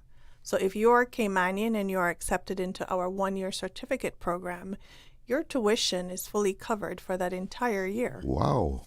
Yes. You can't beat that. Nope. Everything from, not just your tuition, but your books, as well as any uniform. We actually have several tracks for that one-year hospitality program. We have food and beverage. We have culinary. We also have a fairly new track, which is beauty therapy. And that's in partnership with the Cayman Beauty Academy. And also we have a water sports track as well. And in all of these areas, students do internships. So they're placed in various businesses on island. So they're not just getting the theoretical background, but they're also getting hands-on real-world experience. So from finance and Yes. nursing to plumbing and Hospitality. hospitality, you've Yes. got Cayman covered. Yes, pretty much for that. Yes, for the most part, yes. We're down to our last couple of minutes. Let's make sure that people know how to take advantage and get into UCCI. So again, to apply, you go to ucci.edu.ky, fill out our application, upload your documents, your supporting documents, and then someone will contact you. We are in the hall on the campus this week till Friday to service those who come on the campus to submit their application and apply for a different program of some sort. So don't delay. Classes do start on Monday, August 31st. Get your application in if you are interested in joining us for this wonderful academic year, ucci.edu.ky. Okay. Any closing remarks? We got about a minute. All right, we got a very exciting Freshers Day coming up. That's Monday, September 7th for our students to get accepted. They'll be able to have pizza with the president, meet the UCCI mascot, get introduced to our clubs and societies, learn about our health and wellness services, meet the deans and faculty, and learn more about the programs and divisions. So we're very excited to have students with us, and please sign up. Get registered as soon as possible. All right. Don't hesitate. Running out of time here for the fall semester. So get with it if you want to be at UCCI for the fall. Folks, thank you so much for joining me. Always a pleasure to have you on and hear about all the great courses at UCCI. Thank you. I hope people fully take advantage of it. Thank you for the opportunity. Thank you so much. Thank you very much. Right now, it is news time because it's 2:00. Yesterday. Today. Always and forever. Radio Cayman in the Cayman Islands. From Radio Cayman's newsroom, this is Headlines. The headline news is brought to you by Kirk Market. The Treasury Vehicle Licensing and Vehicle Inspections offices in Annex Building 4 will close on Monday, August 31st for a staff training workshop. They reopen on Tuesday, September 1st. Customers can renew vehicle and driver's licenses online at dvdl.gov.ky. Good afternoon once again. I'm Dion Anglin with your headlines and news elsewhere. Nepal police have deployed multiple teams, drones, and a canine unit to flood-hit areas for search and rescue. 28 officers in Razuor remain missing. Authorities there are urging the public to avoid riverbanks, flood zones, and other dangerous areas, and to follow official safety instructions. And British actor Tim Curry, famed for his role as Frank and Furter in the Rocky Horror Picture Show, has died at the age of 80. Curry also starred as Pennywise in the 1990 adaptation of It, played Long John Silver in Muppet Treasure Island, and earned 3 Tony Award nominations during his career. That's a wrap of your headlines. I'm Dion Anglin. www.radiocayman.gov.ky. Check out our social media pages: Facebook, YouTube, X, formerly Twitter, Radio Cayman Headline News.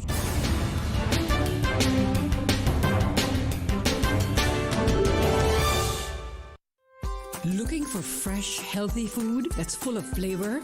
Then you've got to visit Kirk Market. Our dishes are made with fresh, high-quality ingredients. Enjoy vibrant mixed greens or satisfying pasta salads. Or try one of our delicious grill options like blackened chicken, spicy beef steak, or grilled salmon. Looking for something light and flavorful? We've got sushi rolls and poke bowls prepared daily. And don't forget to explore a hot bar or Billy Fresh salad at the salad bar. Stop by Kirk Market today for breakfast, lunch, or dinner and taste the difference. Eat well, live well with Kirk Market.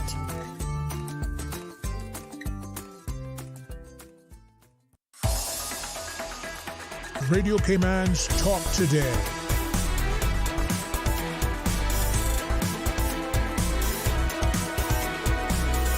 What is on your mind, Cayman? Welcome back, and let's take a look at the weather here. Current temperature in Georgetown, 91 degrees, feels like 109. We have winds coming out of the south-southeast at just about 9.5 knots with a relative humidity of 72%. And the forecast for tonight, partly cloudy skies with a 30% chance of showers and possible thunder. Temperatures will fall to the low 80s, winds easterly at 5 to 10 knots. Seas will be slight, seas running at 2 to 4 feet. We have a low tide coming up in, about 22 minutes at, this be 2:25 p.m. Is the low, and a high tide again at 8:52 p.m. Sunset at 6:44. The outlook is for a decrease in the chance of showers through Thursday. Another tropical wave is forecast to move across the area during the latter part of Friday.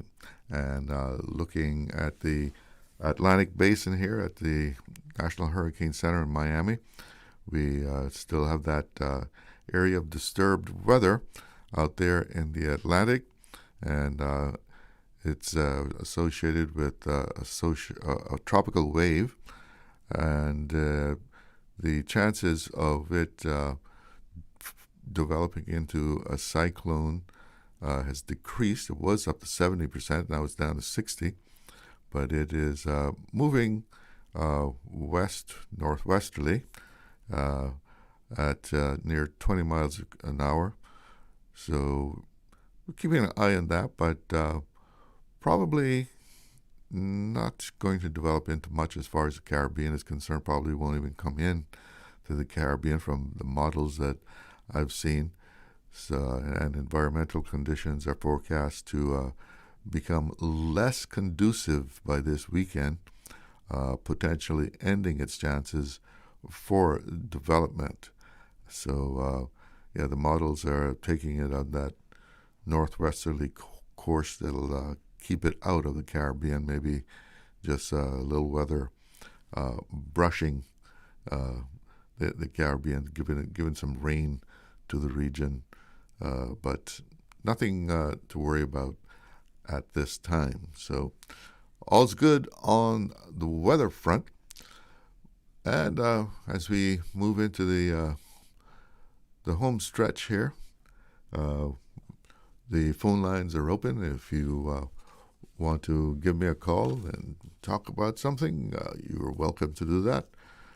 1-800-534-8255 will get you in touch with the studio, courtesy of Flo.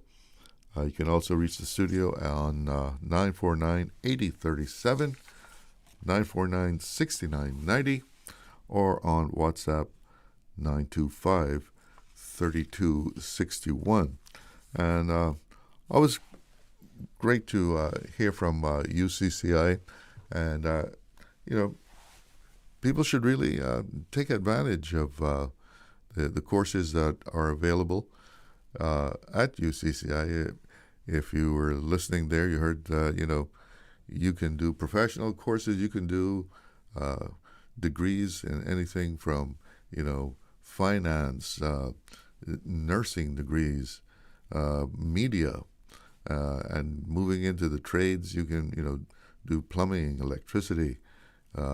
If you want to make a career of it in the hospitality industry, that's there also. And we're not just talking about the lower levels of the hospitality industry, which is what a lot of people automatically think of, but hospitality management, managing the hotel. And I didn't realize that if you take hospitality courses at UCCI, it's automatically funded by the tourism department. Your tuition, all that is covered. You don't have to worry about it. That's fantastic. We have a caller on the line, so let's open up the phone lines here. Good afternoon. You're on the air with Talk Today. Senor Charlito. Call him out, Mr. Charlo. Yeah, what's up now? Mr. Charlo, you gave me my Grammy, You gave me my Grammy. No, I dubbed you the poet laureate. I don't know if they give Grammys for poets. Well, that's what I'm saying. No, Mr. Charlo, I got my Grammy from the Radio Cayman, Mr. Charlo himself. But what they're saying at UCCI is very important. I don't know if people are finding it as important as placing that sort of focus on it. But it's very, very, very important.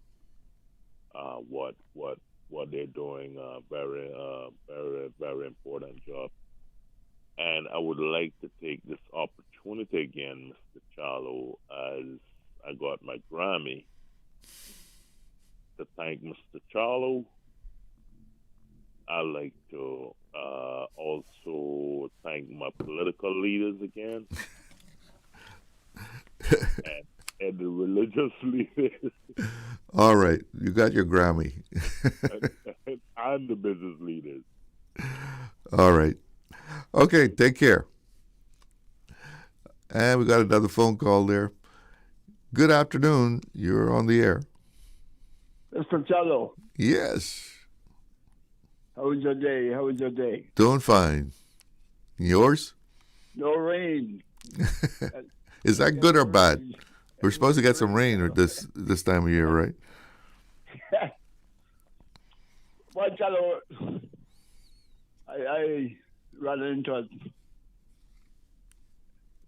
a foreigner the other day that holds a job in finance.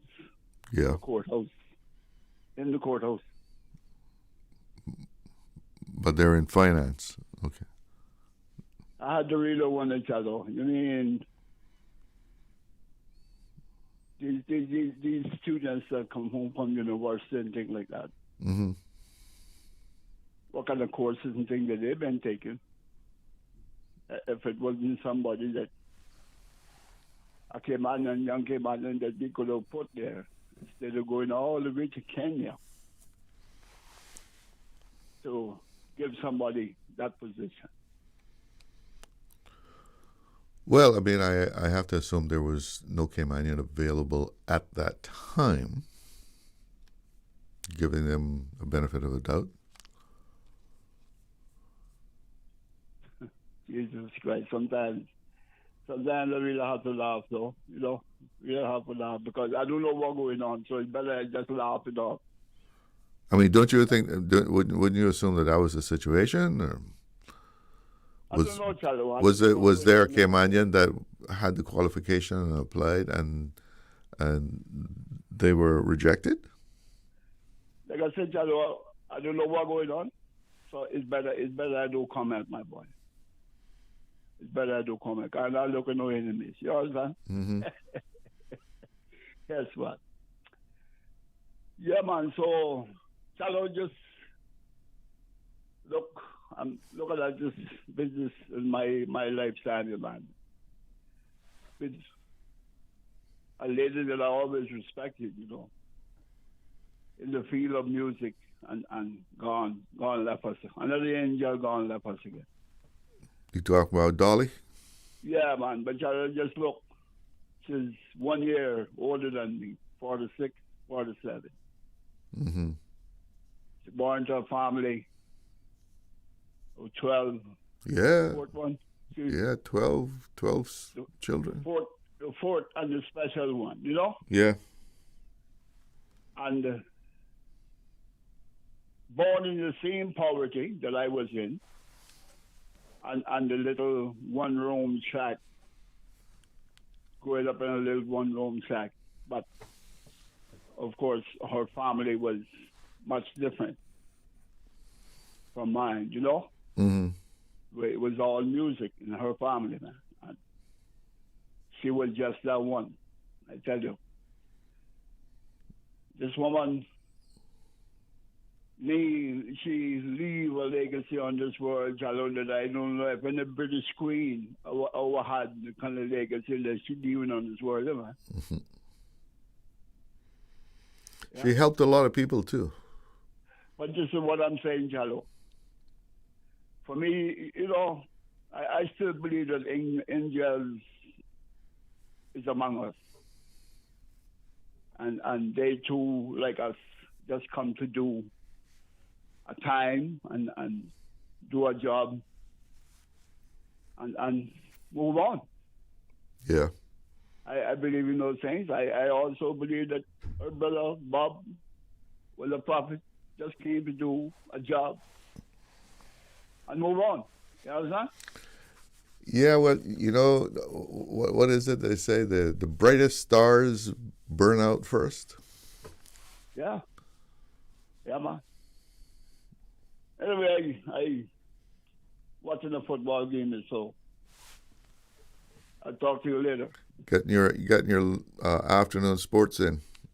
Yeah, well, you know, we're starting a new season, you know, so I just wish that I could go back to work, Chalo, but it wouldn't make sense. I wouldn't want to embarrass myself like that in Cayman today. Yeah. Yeah. Yes, I know my body is not fit enough to do it again, and I don't know if I'll ever be that fit again. I tell you. That's one of the things we do have to accept, right, as we age. Yeah, Chalo, you know, I satisfied with the 50 years that I put in here, you know. If I died today, I would have left Cayman in a better place than I found it, for sure. Great. That's great. Yeah, I'll talk to you later, man. All right. You have a good afternoon. Yep. Yeah, Dolly Parton. Apparently now it's been reported that she died after a short battle with cancer, but what a great lady. You know, one of the things that she did, she started a reading program for children. And she distributed every month, I think it was something like 2 million books globally that she sponsored, and had 2 million books monthly distributed globally. But fantastic artist, fantastic lady, Dolly Parton. It's 2:15. Okay. We'll have to take a break. Did you know that Doctors Hospital provides urgent care services 24 hours a day, 7 days a week? And Doctors Hospital's urgent care physicians have access to the most advanced MRI and CT imaging in the Caribbean, providing reliable diagnostics when you need it most. When you need quality urgent care for an illness or injury, Doctors Hospital is here for you 24/7. Whether it's a migraine, chest or abdominal pain, shortness of breath, broken bones, or another urgent need, Doctors Hospital at the top of Walker's Road. Urgent care right now. Freedom, Cayman Brack. Freedom, Little Cayman. Soft breezes, blue waters, no traffic. Unwind and rejuvenate your mind, body, and soul. Sister Island Staycations, a taste of freedom. Discover all that our sister islands have to offer. Cineco's parametric insurance after hurricanes is now available for motor policies. Fixed automatic payouts cover incidental vehicle expenses like fuel, cleanup, and minor repairs. No claims, no damage required. $200 for comprehensive policies or $100 for third-party policies. Available exclusively through Cineco and included with all new motor insurance policies and upon renewal for current policies. Visit Cineco.ky today. Cineco, keeping Cayman covered.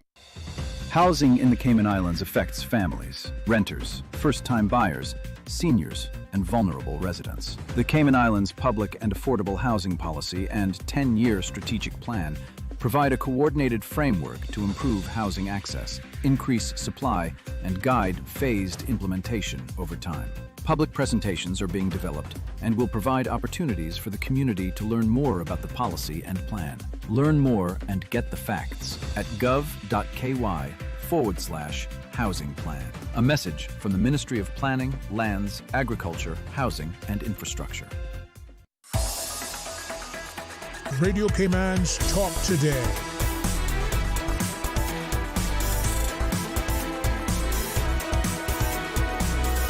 What is on your mind, Cayman? Welcome back, and we have a couple of callers on the line, so let's go to the phones. Good afternoon. You're on the air with Talk Today. Hi, good afternoon, my good friend. How are you? I'm doing fine. How about you? I'm doing good.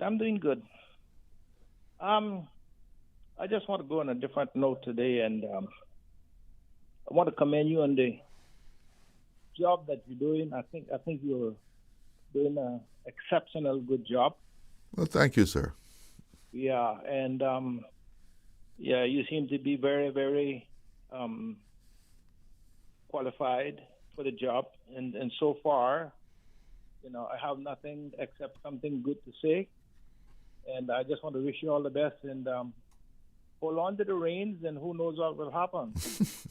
Thanks. You're doing a real good job, and you handle it very good. So yeah, you're a good captain, man.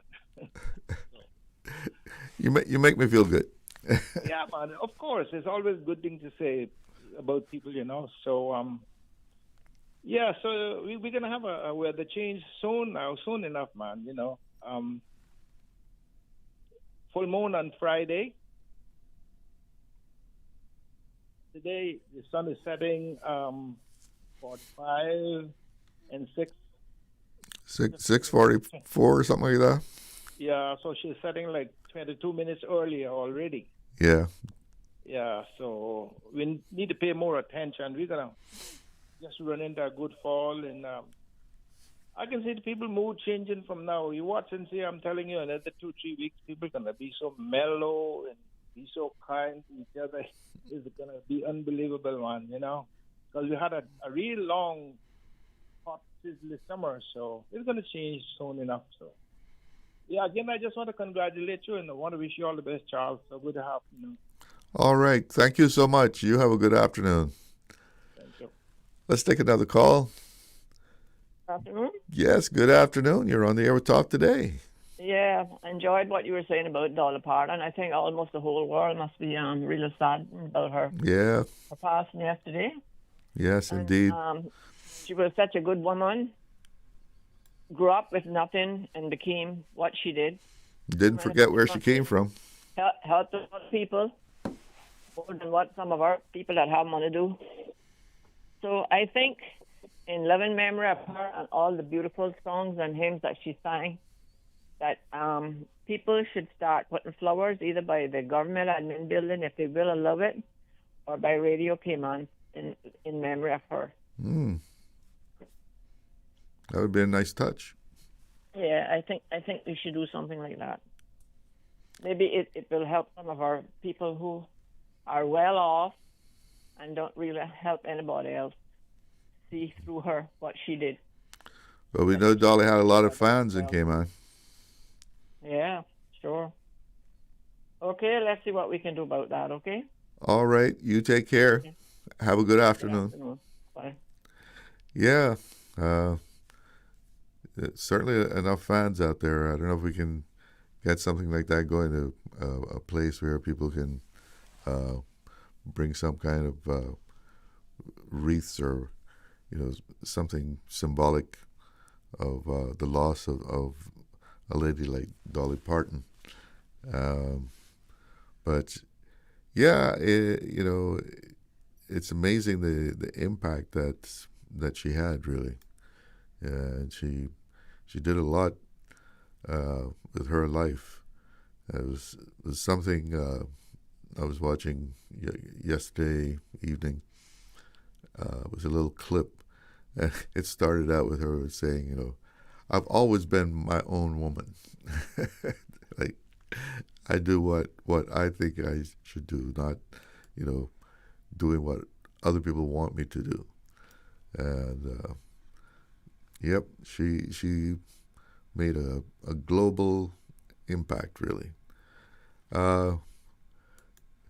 Just want to give a shout out to Barefoot Man here. I went on the Cayman News Service website, and they had a cartoon from Barefoot. And this goes back to the Barracuda, who was acting suspiciously, so they removed him from Governor's Beach. They assume that was the culprit that was biting people down there at Governor's Beach. So the headline on CNS is Barra caught off 7 Mile Beach after biting off tourist's toe. Ouch. So Barefoot has this cartoon where a DOE diver with a spare gun is down there looking for the suspicious Barracuda who's been behaving suspiciously. And so the Barracudas are like saying, the conch attacked her. I saw it. Do you have any evidence? The eel did it. So I thought that was a nice little humorous touch there to this story. But the word is that, after they checked out the barrel, they fried him up, had a nice little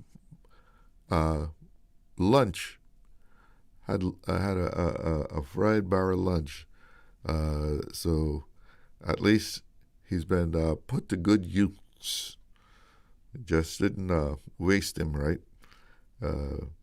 Because that barrel boy, that's a nice fish, as long as he don't poison you. And so they checked him out and then did the right thing. They ate him. But interesting seeing some of the comments here too. It said, what are the comments? Typical lacks journalistic standards.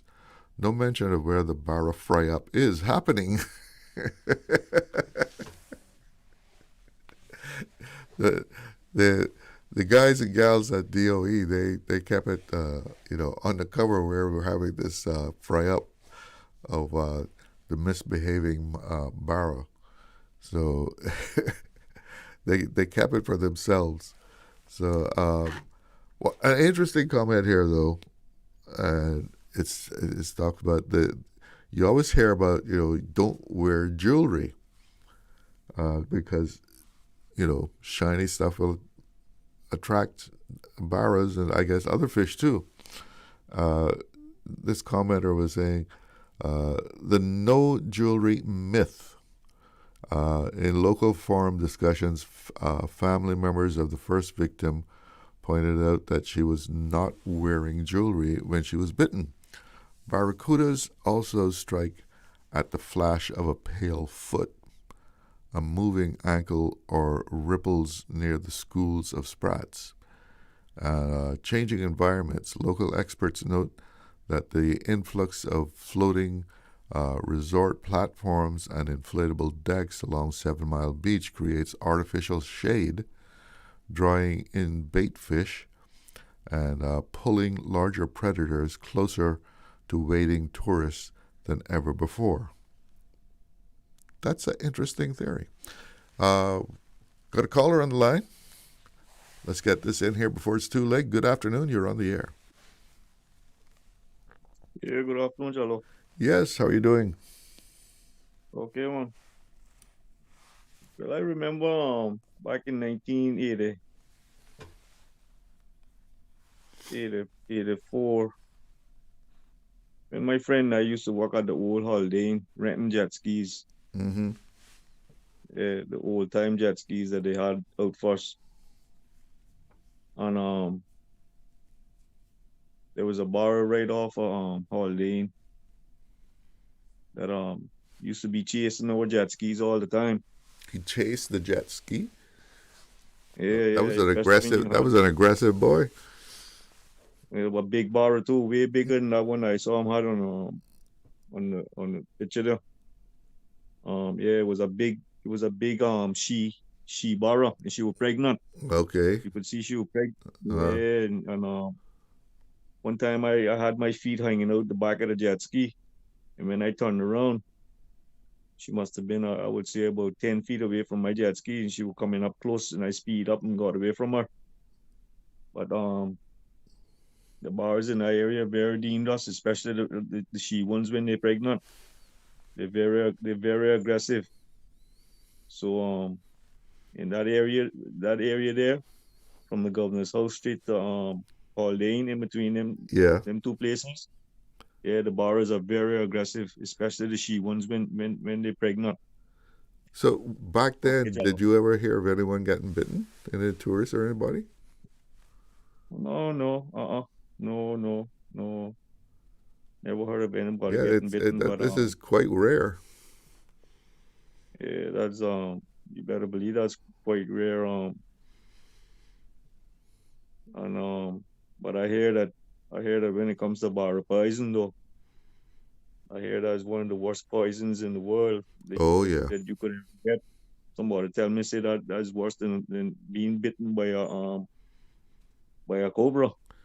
Well, yeah. I know someone that they say that years after they've experienced being poisoned, it still affects them in their bones. Like if they get a cold or something, a flu, their bones hurt terribly.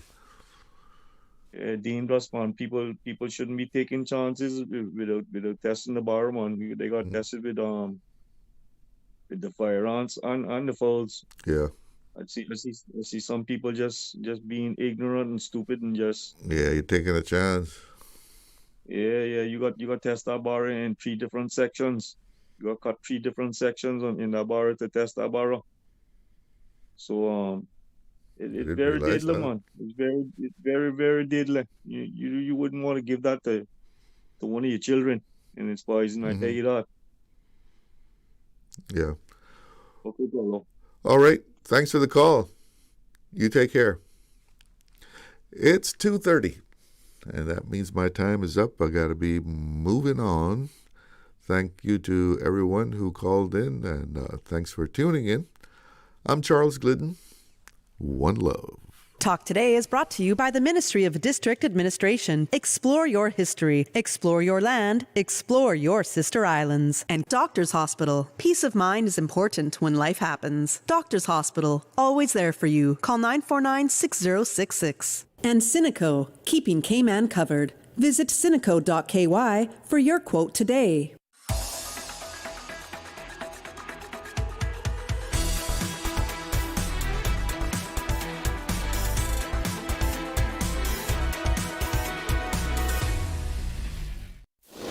Radio Cayman, serving the